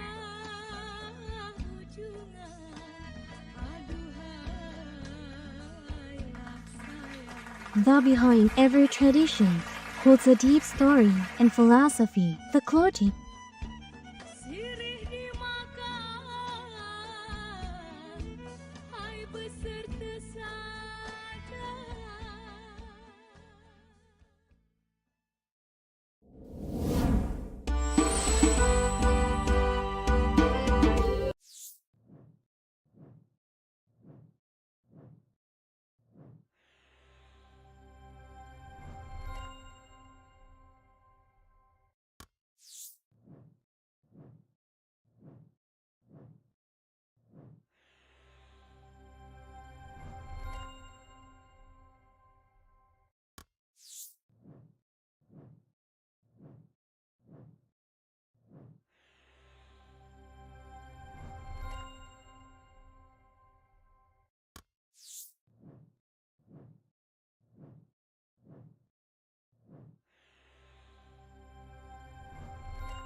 Pernahkah kamu membayangkan bagaimana rumah seperti ini bisa dibangun di atas laut? Dan apakah rumah ini aman? Rumah panggung di pesisir dibangun bukan hanya untuk ditinggali, tetapi untuk hidup berdampingan dengan alam. Ia dirancang untuk melawan badai, menahan cuaca ekstrim, dan tetap tegak meski diterpa gelombang. Strukturnya ditopang oleh kayu ulin, kayu keras yang dikenal kuat dan tahan terhadap air. Pondasinya diperkuat dengan umpak agar tetap tertanam kokoh di dasar laut meski diterpa gelombang. Di atasnya, lantai terbuat dari kayu tembesu yang tahan lama. Dinding rumah bisa berupa anyaman bambu, papan kayu, bahkan lembaran seng. Semuanya menyesuaikan kebutuhan dan sumber daya setempat.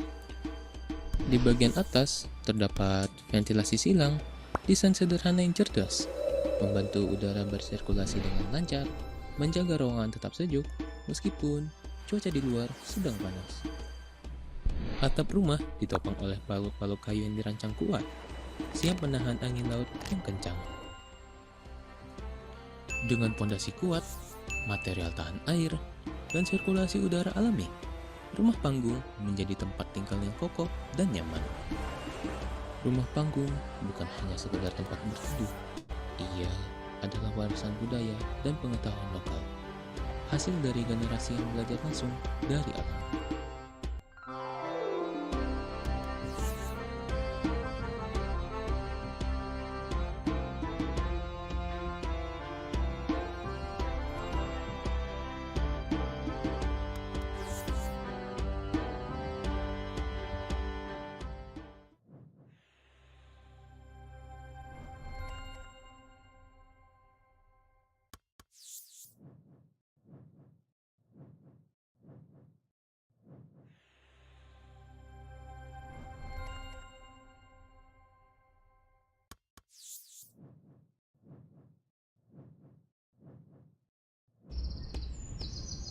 Pagi cerah menyambut pesisir Tanjung Piayu, Kepulauan Riau. Angin laut menggoyang daun kelapa, ombak kecil mengulur pelan di tepi pantai. Di tengah keindahan itu, seorang wisatawan asal Afrika Selatan, Kwaza, menyusuri garis pantai. Ia menikmati semilir angin tropis hingga langkahnya terhenti. Kakinya menginjak sesuatu yang keras dan licin. Dengan rasa ingin tahu, ia membungkuk dan mengambilnya.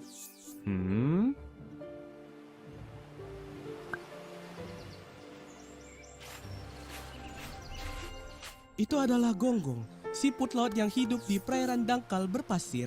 Namanya berasal dari bahasa Hokkien dan telah menjadi ikon kuliner masyarakat pesisir Melayu. Biasanya dimasak dengan sambal belacan yang pedas dan harum.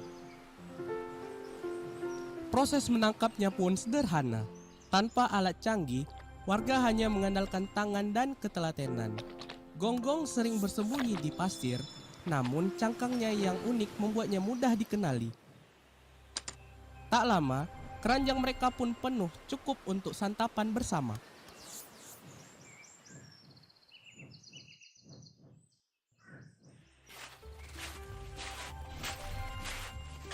Di rumah warga, gonggong dibersihkan dan direbus. Aroma sambal belacan memenuhi udara, menciptakan sensasi kuliner yang khas. Bagi Kwaza, ini lebih dari sekedar makan. Ini adalah pengalaman budaya.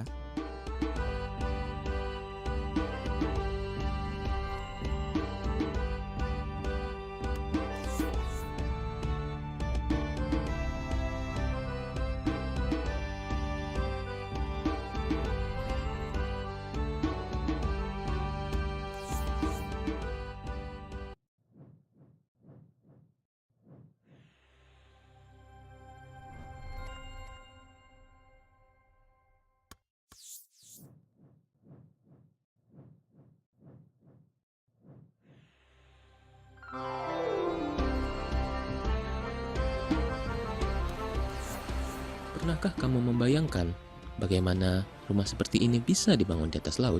Dan apakah rumah ini aman? Rumah panggung di pesisir dibangun bukan hanya untuk ditinggali, tetapi untuk hidup berdampingan dengan alam. Ia dirancang untuk melawan badai, menahan cuaca ekstrim, dan tetap tegak meski diterpa gelombang. Strukturnya ditopang oleh kayu ulin, kayu keras yang dikenal kuat dan tahan terhadap air. Pondasinya diperkuat dengan umpak agar tetap tertanam kokoh di dasar laut meski diterpa gelombang. Di atasnya, lantai terbuat dari kayu tembesu yang tahan lama.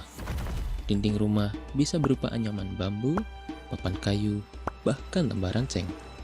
Semuanya menyesuaikan kebutuhan dan sumber daya setempat.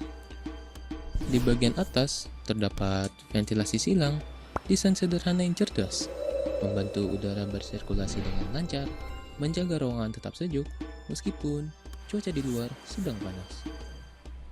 Atap rumah ditopang oleh balok-balok kayu yang dirancang kuat, siap menahan angin laut yang kencang. Dengan pondasi kuat, material tahan air, dan sirkulasi udara alami, rumah panggung menjadi tempat tinggal yang kokoh dan nyaman. Rumah panggung bukan hanya sekedar tempat berteduh, ia adalah warisan budaya dan pengetahuan lokal, hasil dari generasi yang belajar langsung dari alam.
Pernahkah kamu membayangkan bagaimana rumah seperti ini bisa dibangun di atas laut? Dan apakah rumah ini aman? Rumah panggung di pesisir dibangun bukan hanya untuk ditinggali, tetapi untuk hidup berdampingan dengan alam. Ia dirancang untuk melawan badai, menahan cuaca ekstrim, dan tetap tegak meski diterpa gelombang. Strukturnya ditopang oleh kayu ulin, kayu keras yang dikenal kuat dan tahan terhadap air. Pondasinya diperkuat dengan umpak agar tetap tertanam kokoh di dasar laut meski diterpa gelombang. Di atasnya, lantai terbuat dari kayu tembesu yang tahan lama. Dinding rumah bisa berupa anyaman bambu, papan kayu, bahkan lembaran seng. Semuanya menyesuaikan kebutuhan dan sumber daya setempat. Di bagian atas terdapat ventilasi silang, desain sederhana yang cerdas, membantu udara bersirkulasi dengan lancar, menjaga ruangan tetap sejuk meskipun cuaca di luar sedang panas. Atap rumah ditopang oleh balok-balok kayu yang dirancang kuat, siap menahan angin laut yang kencang. Dengan pondasi kuat, material tahan air, dan sirkulasi udara alami, rumah panggung menjadi tempat tinggal yang kokoh dan nyaman. Rumah panggung bukan hanya sekedar tempat berteduh, ia adalah warisan budaya dan pengetahuan lokal, hasil dari generasi yang belajar langsung dari alam.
Pernahkah kamu membayangkan bagaimana rumah seperti ini bisa dibangun di atas laut? Dan apakah rumah ini aman? Rumah panggung di pesisir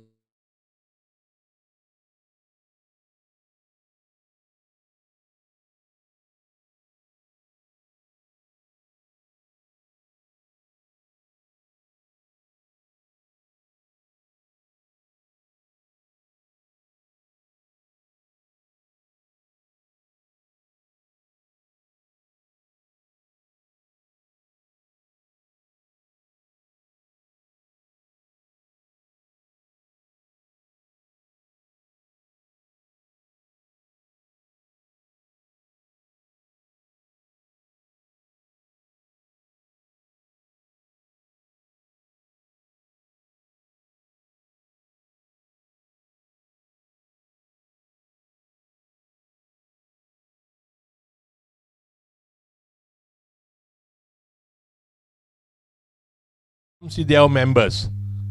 All right, what I call caselet. Caselet. Small case study. Only 2 pages long, so that when you read, you will not fall asleep. Right? Because if you have done, anybody have done Harvard type of Harvard Business School case study, minimum 20 pages. Alright, so this one caselet 2 pages only.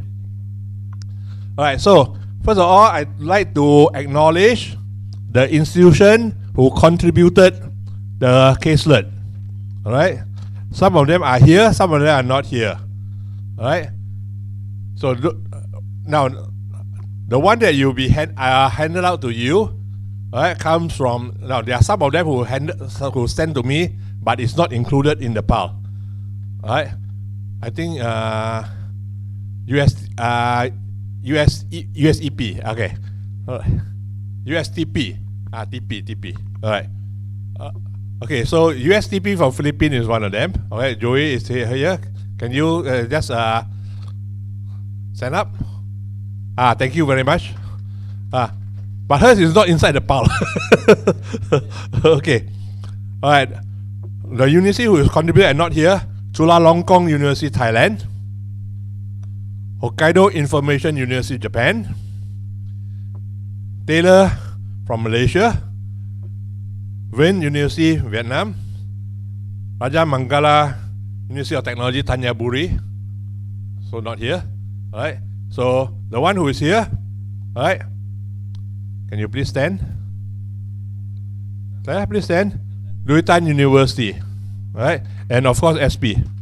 Now, this is a small collection. We hope to grow this. So that members from Asia will know what other members have done, because we don't meet very regularly, and when we do have a regional meeting, not all members can attend. So the whole idea is that this caselet, hopefully we have more contribution from more members.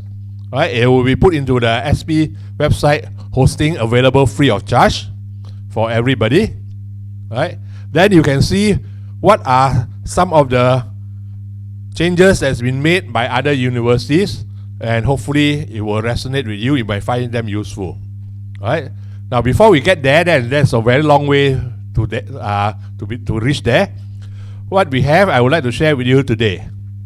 Right, so alright, my colleagues from the Poly Batam will give you the handout. Take one per person. There should be a total of 11 caselets in there. Alright, 11 caselets in there. I would like you to, in particular, to take a look at, now if you haven't got the caselet yet, alright, look at box number 3. Number 3, 5, and 6. 3, 5, and 6.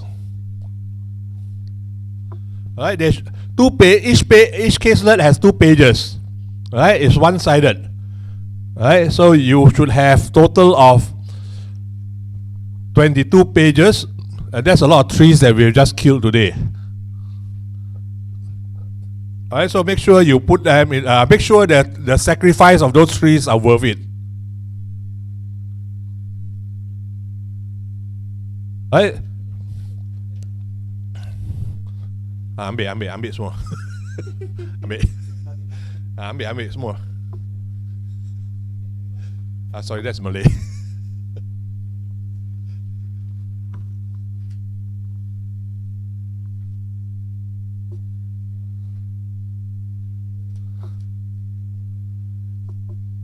Pak, ada lagi ke?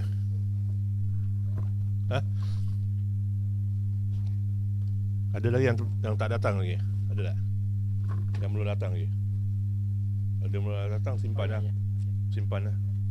Semua ada lah, tak payahlah. Okay. Ini besok lah, lucky draw.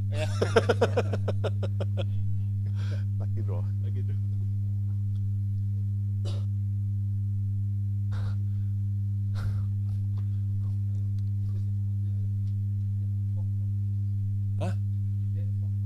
Yeah, but we are compiling it for download, right? But this is the meant to be working copy for this moment, right? Okay, everybody got one set already? Hey, who have not? Okay, now that is 200 rupiah, very cheap only. Earlier get free. Those who didn't collect now have to pay. But it's only 200 rupiah. Cheap. Okay. Everybody got a set now? Everybody have a set? Alright. Okay, in the time that we probably won't have much time, right? Because before Jens comes back on. Alright? But we can use this for the last segment of this discussion after Jens sharing. So I thought I'd hand it out to you first. Alright? Now, what we would like you to do is hopefully you are able to read all 11 cases. I'm not saying that you have to do it within 10 minutes, okay? You don't have to read the 11 cases within 10 minutes. I expect you to read 11 cases within 12 minutes. Okay? Alright, very good. Did I tell you that my ambition to be a stand-up comedian after I retire? Alright, okay, good. Just in case I forgot. Rajiv here keep reminding me that I'm old. By the way, if you don't know who is Rajiv, this is the guy. He told me for the 3 or 4 times already that I'm old. Right? Just because he's younger than me. But then again, most of you are younger than me. Right? So that makes me kind of sad. Alright. And Matt Hansen is gone. I thought he's older than me. Anyway. Alright, so what I need you to do is, alright, you try to read as many as you can.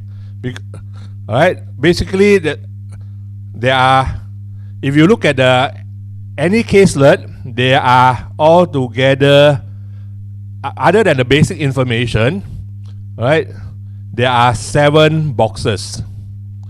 7 boxes. The first box starts with what was the driver for change, right? The first box. Like Dutan, you have contributed. I think you know what you wrote, right? You know the template. Okay, and the last box is list any publications, right? So these are resources for you to dig up more. So this comes from the members or CDIO members. So what I'd like you to do is read box number 3. Number 3. How was the change management organized? I think this is important, especially if you are new, right? For those of you who are not so new members and you have yet to contribute, okay, you can start to think about what you can write. Alright? Now he's laughing, I know. Can I ask you to get KID to submit? No, okay. He always give me a politically correct answer. Alright. Box number 3, then box number 5. What was the impact of adopting CDIO for your institution? Alright. And number 6, box number 6, that's the third one. Any insight that you can share that will help new members. Alright. So look at this and see which ones that you can identify with the most. Okay. For example, number 3, back to box number 3, how was the change management organized? See if some of this, the entries there make sense to you. It's something that you can adopt if you are a new or someone who wants to become a member of CDIO. Right? If your institution is an existing member but you are a new person in charge, that happens all the time. Right? So does this change management is something that you can follow because this is what your institution has done before? That's number 3. Box number 5. What was the impact of adopting CDIO? All right. So look at some of this impact. Is that something that you strive to achieve? Right? Does it resonate with you? Some of the impact on CDIO, right? Because I think this is about time that we reflected a little bit about CDIO other than just do. And lastly, box number 6, right? Any insight that you can share. So if you are new to CDIO, whether your institution is existing member or not, or if you are interested in CDIO, you are not yet a member, insights of implementing CDIO. I know Jens talked a little bit about it, what are some of the pitfalls, but these are the insights come from the practitioner who has implemented. Right? And take a look at this. All right, so we'll try to have some time to have some discussion. We'll see how it goes later on, right? In terms of the response from you guys. My facilitators are still around, more than happy to help you with this. So at this moment, because of the extended tea break that we have, right, we will have to hand this time back to Jens pretty soon, right? So I hope you know what to do for later. Right? So Jens will wrap up his session, right? And after that, we will have our discussions among ourselves, right? And then we will wrap up today's session. Is that all right? Okay? Okay, all right.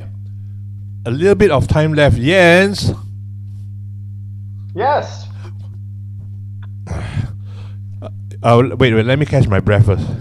Well, that is a very loud, high decibel yes. Indeed. That is even higher now. Please don't raise it anymore. Okay. All right, thank you very much. Yes. I heard that you would like to be a stand-up comedian, Sinmo. That's good. Okay. Do you know, I once had a student who said to me, I finally understand CDIO. And then, of course, I asked, oh, really? Oh, tell me. Yeah, you know, I conceived a great idea for my project, design. I designed a perfect excuse why it's not finished. And I actually implemented that excuse in my email I just sent you, and now I'm operating on very little sleep.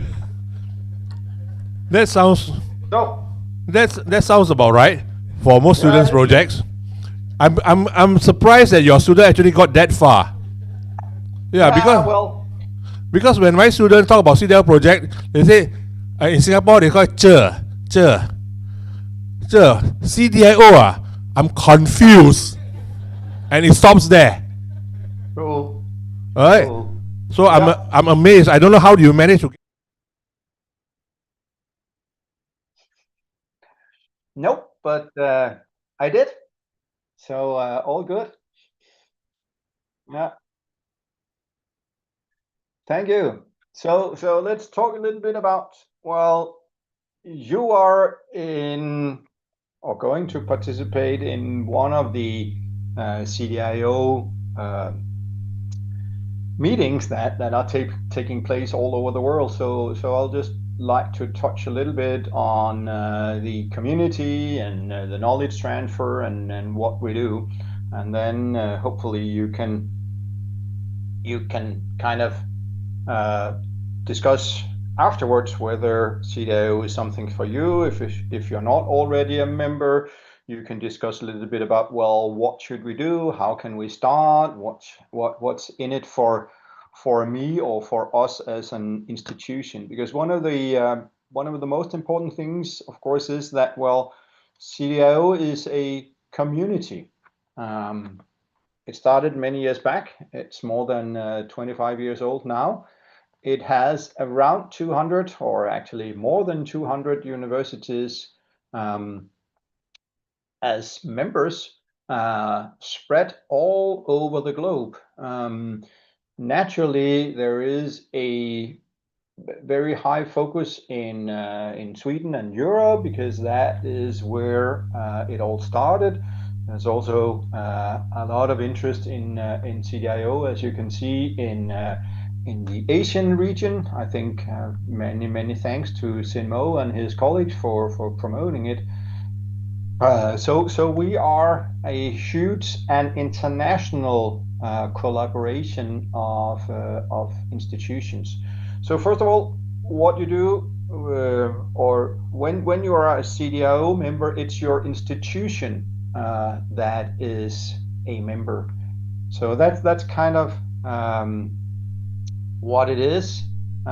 It's all about supporting each other.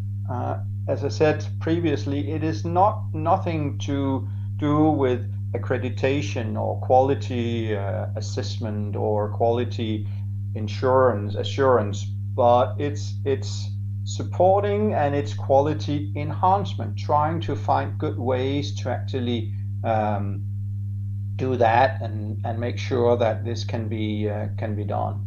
So this is what it is. And I'll get a little bit back to kind of the structure around the organization. So we have once a year what is known as a international meeting or international conference. So on that conference, it's typically in June.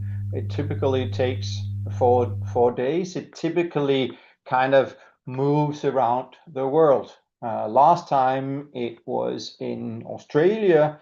We have had it in many different places. It's always a member school that is hosting the conference, and it's kind of has kind of a quote unquote normal conference content.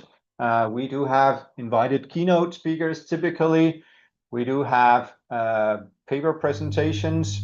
So people will write about their CDIO experiences and stuff like that. We do have introductory workshops like what we're doing now. We do have more what we call advanced workshops where we try to explore stuff like that. One of the very important thing is that we try to have a discussion around a given subject. So there is also something called roundtable discussions, which is one CDIO member that leads a discussion, and then we're talking about that. Then we have, to facilitate longer collaborations, we have something called working groups. We'll get into that. And then typically it's also something about, well, seeing the member school where we are, and then see if that can be done. We also have some organizational elements in that program. So we will have regional meetings like this one. So within the international meeting, there will be a regional meeting for the Asian and the other regions that we have in CDIO. And then there is also, of course, support for social activities and networking. Networking is extremely important. We typically have a reception especially focused on newcomers, so that they can learn and see, well, both each other and also more experience. We typically also have coffee like breaks like the one you just had, where most of the interesting stuff actually happens, because that's where we can talk to each other and get inspired.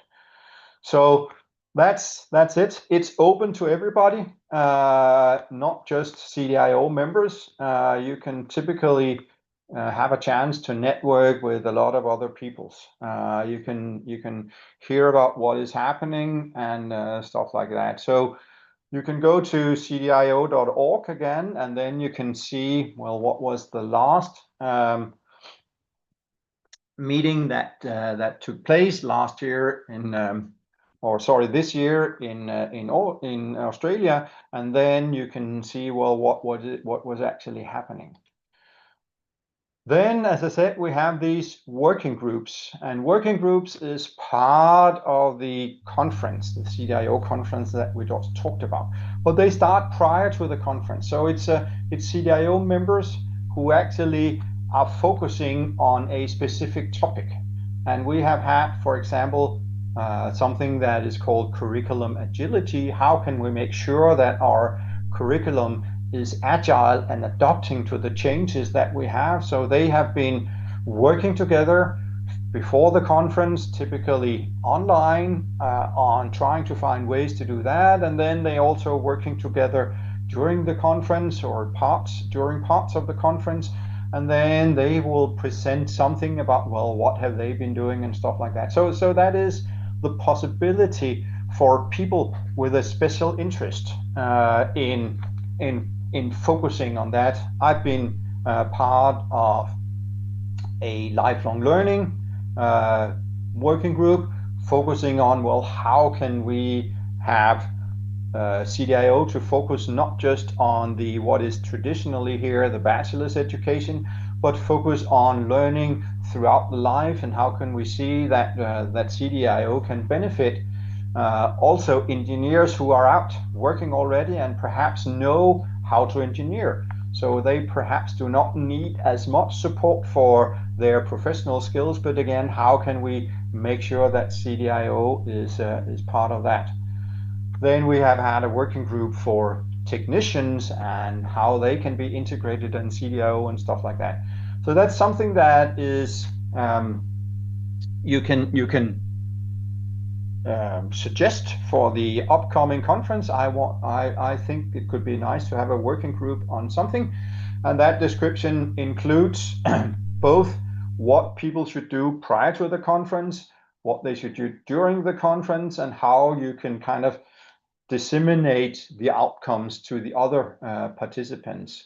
And then you can sign up for a working group prior to the conference and then be part of that working group working prior to the conference. It could be gathering information in your own country or something like that. So that's something that is happening both alongside the conference, but also prior and after the conference, establishing kind of collaborations between interested CDIO members. Then we have a more inward looking meeting, what we call the International Working Meeting. This is a smaller annual meeting where it's only open to collaborators, and it has to do with how can we make CDIO as an organization move on. So focusing on whatever it is that could be relevant to move for the organization to move on. We have had that both here in Aarhus and also where Sinmo is. So if you want to know more about that, just ask Sinmo.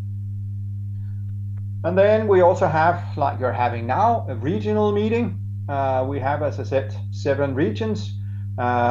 Asia is one of the regions, so this is a regional meeting of Asia, where typically you do something. Each region has what is known as a regional leader.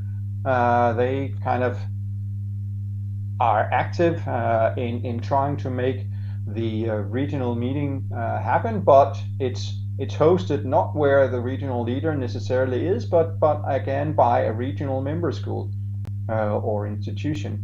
So that's kind of what it is. That's a small local meeting. It's more like, well, how can we also perhaps get CDIO known outside the already convicted people? But that's what it is. So that's kind of the activities that is going on within CDIO. If you want to, sorry, no, one more activity, because again, the idea is that we should develop something, we should develop together. So we're also having something what we call CDIO peer-to-peer support. It's typically a workshop at a conference, and then people will team up and have an ongoing collaboration. So it's more on, well, how can we get inspiration from another member school, and how can we inspire that other member school? So setting up a kind of more tight collaboration between two partners, then they can kind of interact. So they agree, we have a way to run this. They agree kind of what are the focus point or focal points, and then they focus and perhaps meet each other. Perhaps they just do things online like we're doing now, but they share and they inspire each other on a more detailed level. Then they can hopefully develop good practice in the years ahead, and then they can do whatever, and then they will try to report that on the CDIO meeting, and then giving some kind of inspiration to others. Well, I was visiting the University of Turku, and there I got inspired by what they did, especially with respect to their projects, blah blah blah, and with respect to how they have facilitated teachers' technical skill development and stuff like that. So that's something that when you get more into detail, more into CDIO, and you want to be more active, that's definitely something that is actually also worthwhile pursuing. So if you want to become a member, and what do you do when you actually want to kind of adopt CDIO? So first of all, you need to figure out, well, what is it that I want to focus on? We have these 12 standards, and they are typical, get back to that, typical ways of making sure that you have not just everything in focus, but something that is relevant for you in focus. So is it, if we are talking about here, curricular development or pedagogical development, let's say that. So first of all, figure out, well, what kind of overall thing are you focusing upon? Now I've decided that, well, we will focus in this particular case on curricular and pedagogical work. So is it just on a course level, or is it on a program level, or is it on in an institutional level? So what kind of scale are we talking about here? Try to figure that out in the beginning. And then let's see, well, we all know that CDIO is about CDIO as a context. So hopefully you also had a chance to look at the standards. That's the overarching standard. So make sure that CDIO is still the context of your education. Make sure that you have support and agreement with the leadership at whatever level is needed. If it's a course, then of course it's the person or the persons who are in charge of that course. If it's on institutional level, it's another kind of level that you need to make sure that you have support from. Then what is it that should be kind of in focus here? So what is it that what are the learning outcomes that we focus upon? Is it that or that learning outcome? Is it to make sure that the accreditation is going to be a-okay, or what is it that we do? Then we can see, well, what is it that we're actually doing? And again, if we're talking about curricular and pedagogical reform, then we have some standards in in CDIO. We have some standards about curriculum. We have a standard about workspaces. We have some standards about learning, and we have some standards about assessment and stuff like that. So try to do that and try to look into those standards, and then do the self-assessment. And I'll get back to that, because that will actually help you figure out, well, where is it that we want to develop, and then implement and evaluate. So try to figure out, well, what is it we do, and make sure that you also have kind of criteria or what you want, so that you will be able to see, well, did we actually do as expected? And then, of course, the standard 12 says, well, we should go back and evaluate again, and then see whatever we can do.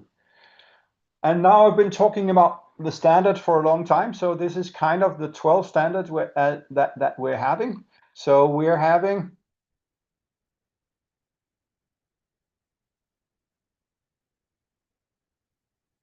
CDIO as a context. This is kind of the overarching idea that, well, we see CDIO as a context of what we're doing. We have everything that is taught is defined by the learning outcomes. So standard 2 is, well, everything should be defined by learning outcomes. And these learning outcomes should, of course, include both the specific subject knowledge that people should know, but also the personal, interpersonal, and professional skills that should be part of it. And then we have standard 3 until 8 and 11 and 12, focusing both on the curriculum. So we've been talking a little bit about this integrated curriculum. We should integrate the professional, interpersonal, and personal competence development into our courses. We should have some introduction to engineering, so that about, well, trying to make sure that students understand what they're aiming at should be part of our program. So that's kind of the curriculum development standards we have. It should be done in a modern way. So we are talking about the CDIO workspaces. When we are teaching, there should be design-built experiences. We should do it in this integrated way, using active learning and making sure that the assessment is actually aligned with the learning outcome. So that's kind of the third pillar that we're working upon. And then the kind of structure should be here that, well, we should have some kind of program evaluation. And then that typically will lead to, okay, we need to do something in our teaching. So there should be some kind of enhancement of the faculty competence or the faculty teaching competence. So that will typically lead to activities where hopefully you can improve the engineering education by establishing or strengthening the efforts in what are the competences that our faculty has. As an example, I've taken one of the European universities who did, for one of their programs, they did a self-evaluation. And what does that mean? So here we have kind of the 12 standards. So they scored themselves on standard 1, 2, blah, blah, blah, up till 12. And for each of the standards, perhaps you have seen, there is this rubric for self-assessment. And it's very important to stress that we're talking about self-assessment. So there's no right or wrong. It's not accreditation. It has nothing to do with somebody saying, well, you should do something. So this is the self-assessment rubric for standard 1, CDIO as a context. And you can see it starts on level 0. There's no plan to adopt the principle that CDIO is the context of engineering education for the program, up until level 5. Evaluation group recognized that CDIO is the context of the engineering educational program and uses this principle as a guide for continuous improvement. So it is from, I have no clue about this until there is a process in place that actually continuously improves and evaluates and stuff like that. So what you do typically is you try to take the 12 standards and then you score yourself on these 12 standards. And then you figure out, well, what is it that I want to do? So in this, where is it I want to enhance? So in this case, for this particular program within this particular university, they prioritized to work on standard 1, standard 6, and standard 9. So that was CDIO as a context. You can see they are actually scoring just 1 there. There's a willingness to adapt CDIO context for the engineering program, so they wanted to improve on that, and then they found out, well, what should we do? There was also standard 6 on workspaces. There is something in place, but we really need to work on our CDIO workspaces, and they can of course both be physically and digitally, but that's something where they wanted to focus upon. They also wanted to focus on standard 9, faculty competence. So that's something where they want to develop the faculty competence. They also scored themselves low on standard 12, kind of the process here, but they found out, well, it must be a good idea to work on that a little later. And then what they do is they try to find ways to address each of these standards, and then when they have done, they try to evaluate again, self-evaluate again, or self-assess themselves again, and seeing, well, did we actually do something? What are the kind of things that we should look for, places where we can see some kind of evidence that things were happening? So that's the typical thing that people do, is that they actually self-evaluate with respect to the 12 standards, and in the description of the standard there is this rubric where you want to do, and it's very, very important to stress that it is self-assessment. So it's not accreditation. There's nobody else who needs to know something. This is for helping yourself, and then make sure that you are honest when you score yourself, because this is about finding places where you could improve. So it's not interesting to score yourself on level 4 or something like that. There's no need, if you want to become a CDIO member, that everything should be on level 4.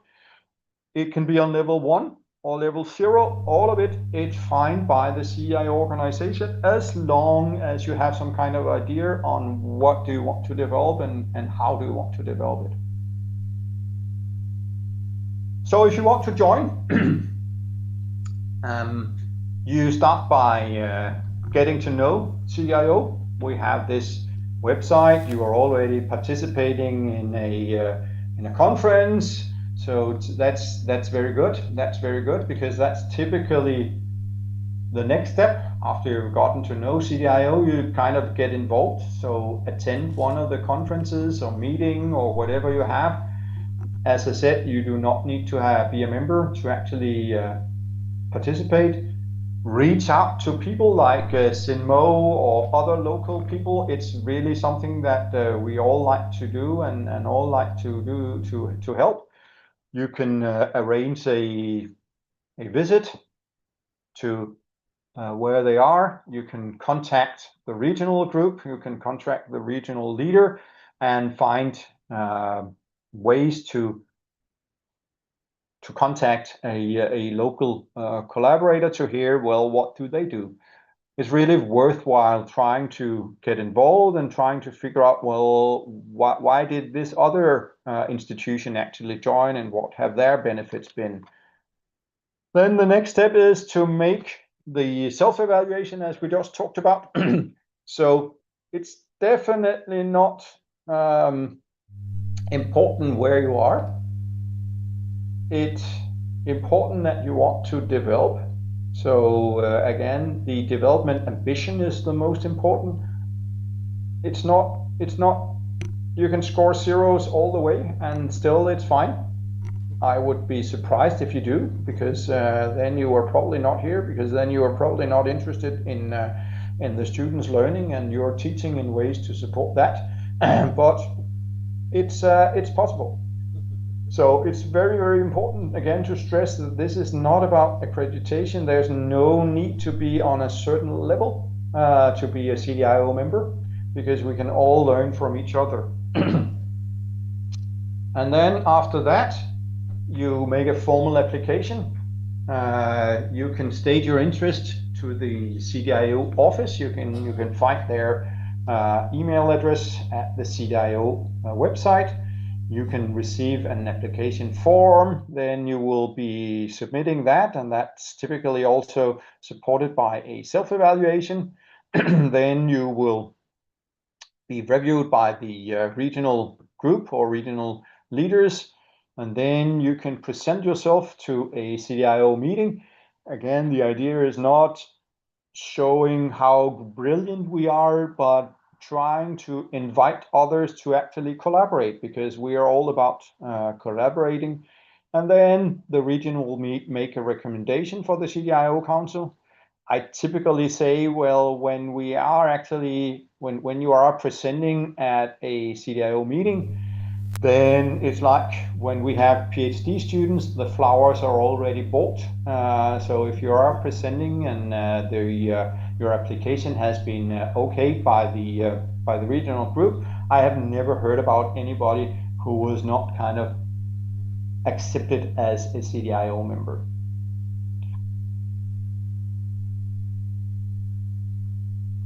So, question, comments, something where I can be helpful. I'm really sorry that I cannot be there and participate and have all the interesting conversations with all of you. But if there's something, this has raised some question, then let me know. Otherwise, I know that Sinmo will be there and support well what will continue and the work to be continued.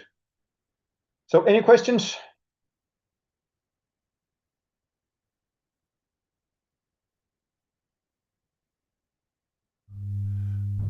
So far? Nope. Well. Cool. Hang on a second. I think I might saw a hand somewhere. The question is like this. Somebody became a CDIO member. An institution became a CDIO member. But they are not actively doing anything and not participating in events, and we don't know even what they are doing. Now, what happens to such institutions?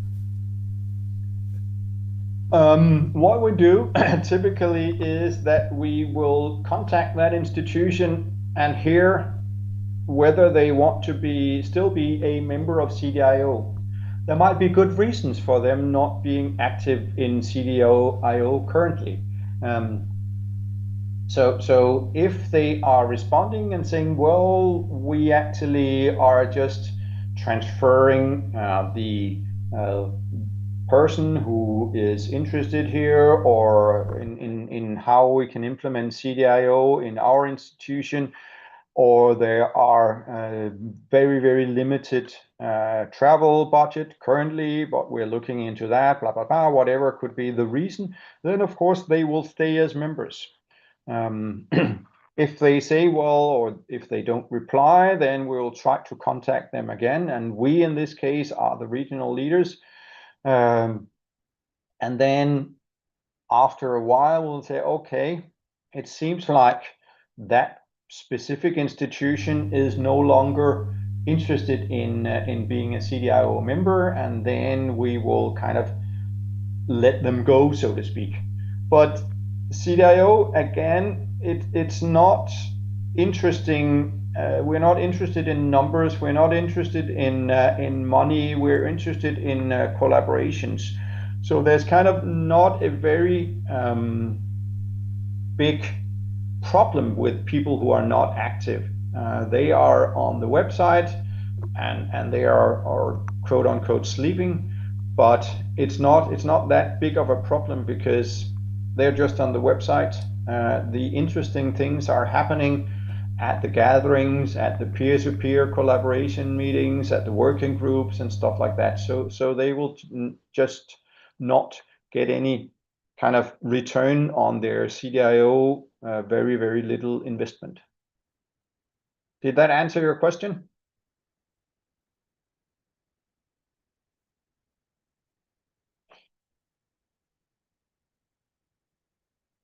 Calling once. Calling twice. Okay. So, okay, all right. So let's all put our hands together for Jens, right? It has been a very interesting talk. Thanks a lot, Jens. Catch you again in Linköping in October. Yep. See you. Have a very, very great meeting.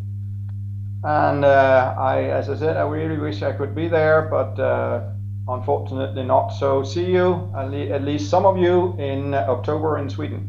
Bye-bye. Bye. Okay, so we have an international working meeting in Linköping, right, Sweden. Right, okay. So, it's been a long day. Right, I hope you have a bit of stamina to continue with the last bit. Right, remember you have a little reading assignment. So, how many minutes did I say you are given to read all 11 caselet? 8, right? Did I say 8 minutes to read all 11 caselet? No. 6, you mean? 2 minutes. All right. 2 minutes to read one caselet. All right. Okay. So, again, this is an effort from the region, right, to share knowledge about CDIO effort at different members, right, in the form of caselets, right? So I hope that in the future this caselet will grow, so we have a good database, a collection for caselets to help new members or even existing members on new faculty from existing members. All right, so I'll give you, let's say, about 10 minutes, right? Just we'll look through box number 3, 5, and 6. Right, 3, 5, and 6. So about 10 minutes. Okay. Now don't try to you don't have to read all 11. Okay, I'm just kidding. All right, look at the program. It sort of excites you. You can identify with the program. Okay, choose by the program. Right. If you are a fast reader, then by all means read all 11.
All right. Okay. Given the short time that you have, I hope you have managed to read a few caselet. All right. Now, let me just emphasize again the three boxes that I want you to read. All right. So box number 3 is about the change management. So it tells you about some of the. Hopefully that will give you some pointers about what you can do to manage the change process. All right. Okay. So we won't do much about box number 3. So this is just for you to read and understand. Where I want to focus on is box number 5. What was the impact of adopting CDIO? Right. So sometimes if you can see from Yan's presentation just now, how do we start it off? We want to change something, right? And that's our starting point. But along the way, we implemented our changes, and then we look at it. How do we actually think about the impact at the beginning when we're starting to change, where we wanted to change? Probably not. We are looking at, okay, we need to change this, right? Let's hope for the best, right? So the impact. So is there anything that here, something that you hope to achieve, right? And along the way,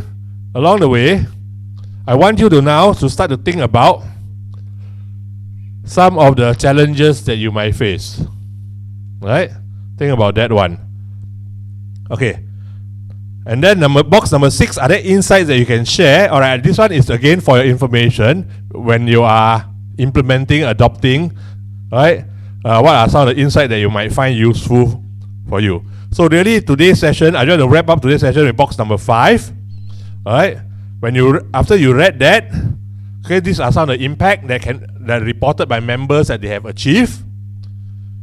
Now, if this one resonates with you, write down what do you think are what you can do, what are the challenges that you will face.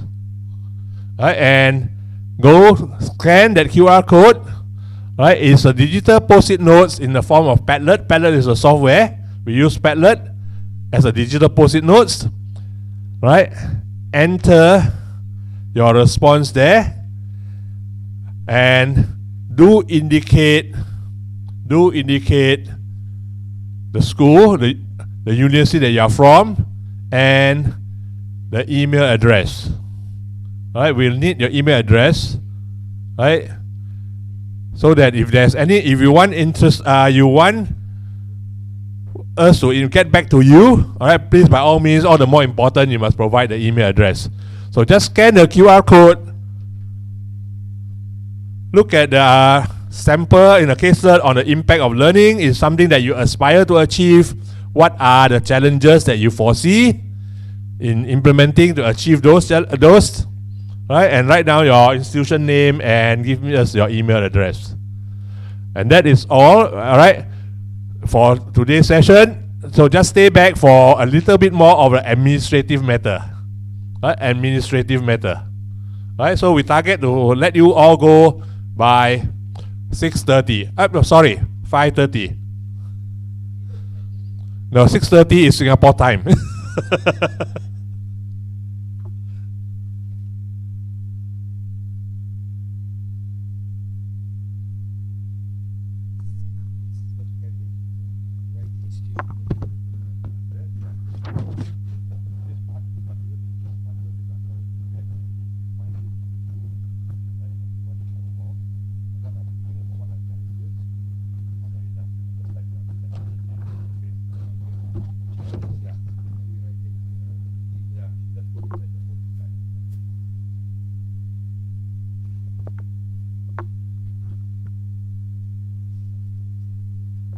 This wasn't my usual plan.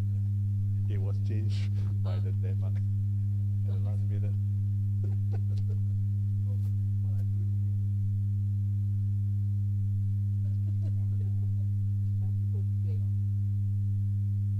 Think about the career of being a C.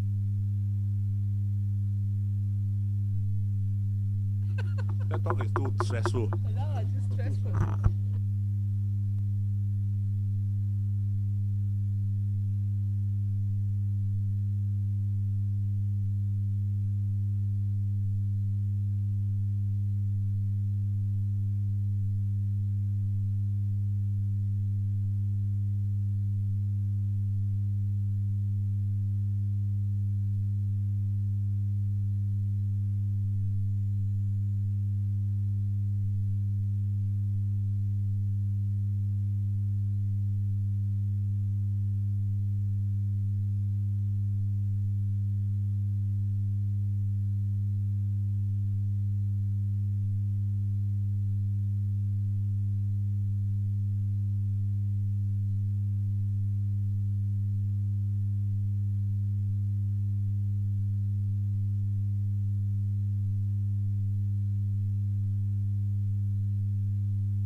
Yeah, Bapak Ibu, ladies and gentlemen, if you finish, maybe finish about to write something, respond to the question, maybe you can get the feedback.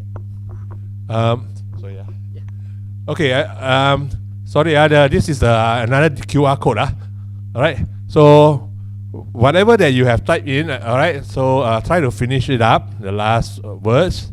Right. We will compile them and take a look at it.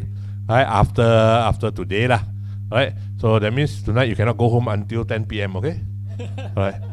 Okay. So he has work to do. Right. I'll be here. I'll stay here with you lah. Maybe about 7:15 like that. I'll be yeah. Okay, but yours is 10 p.m. Okay, all right.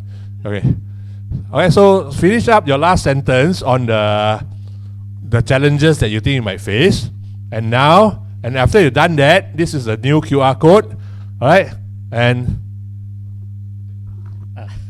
okay, thank you, Pak Sinwa.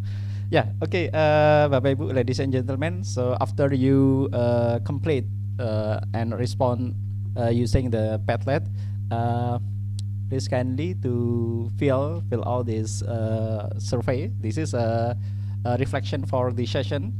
So I think this is important for us. Maybe if we have about 11 points, I think you need to you respond. Yeah, before we close this session. Yeah. Yeah, please give us your honest feedback. As I said, this is the first time we are doing this, but there is a reason why we are doing this.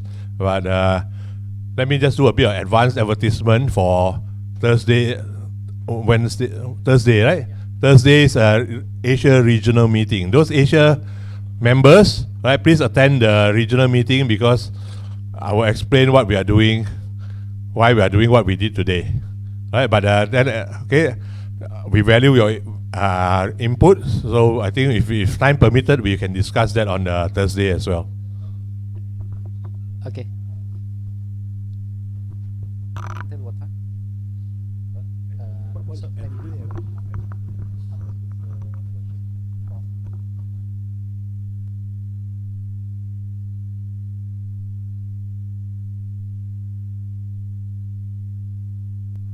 Okay, so after you have finished, just stay for a while. There will be a closing, a simple closing, and after that is free and easy. Okay, after that it is free and easy for this evening. All right. Okay, so give us your comments, your inputs on the survey, and then just stay for a while. We'll try to do the closing no later than 5:30.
Test.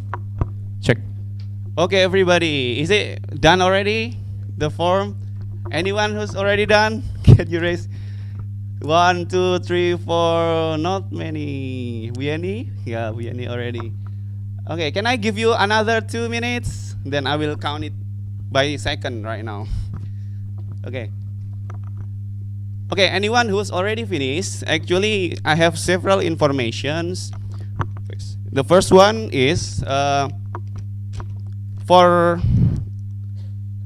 transportation to your hotel. Actually, you can follow our pretty and handsome guy, our liaison officer, following this signage. If you are in Blitz Hotel, then you follow this guy, someone who bring this. And then if you are staying in Santika and so on, you can just follow that. And then it will be, you will be guided using certain transportations.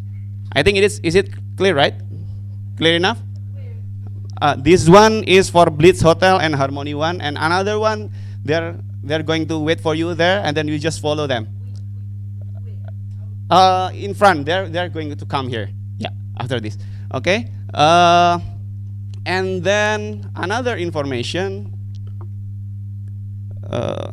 I need to confirm. Okay, so tomorrow there will be pick-up transportation from several hotels that we have already list. And then the information is already sent to you by email. If you don't get the email, then you can just ask the liaison officer after this.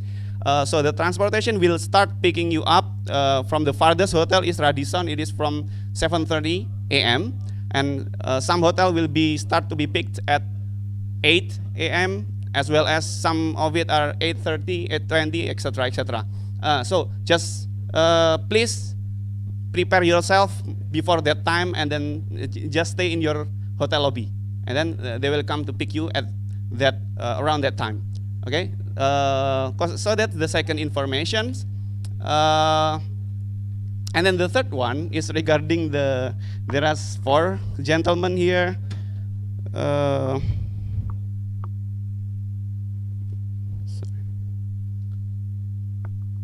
There are 4 gentlemen here, Sir Rajiv Sukumaran, and then Sir Krishnuraj, as well as Shinosuke Suzuki-san. Shinosuke Suzuki-san, as well as, is Akira Okada here? Akira Okada-san? Not yet. Okay. So actually for the name that I just mentioned, for tomorrow's food, you can just mark this face. Yeah, because it's special food that we are going to provide. And then as well as for the food for this evening, we've already packed the vegetarian box that you can take after this. Is that clear? Yeah, okay. Okay, is that clear enough, Mr. Shinosuke Suzuki-san? Okay? Yeah, we've packed vegetarian food for this evening session for you. Yeah, for tomorrow, then you can just go to the banquet that we are providing the vegetarian food already. Yeah, you just mark their face. Okay? Okay, then that's all from me, and then thank you for today, everybody. See you tomorrow. Yeah, Assalamualaikum.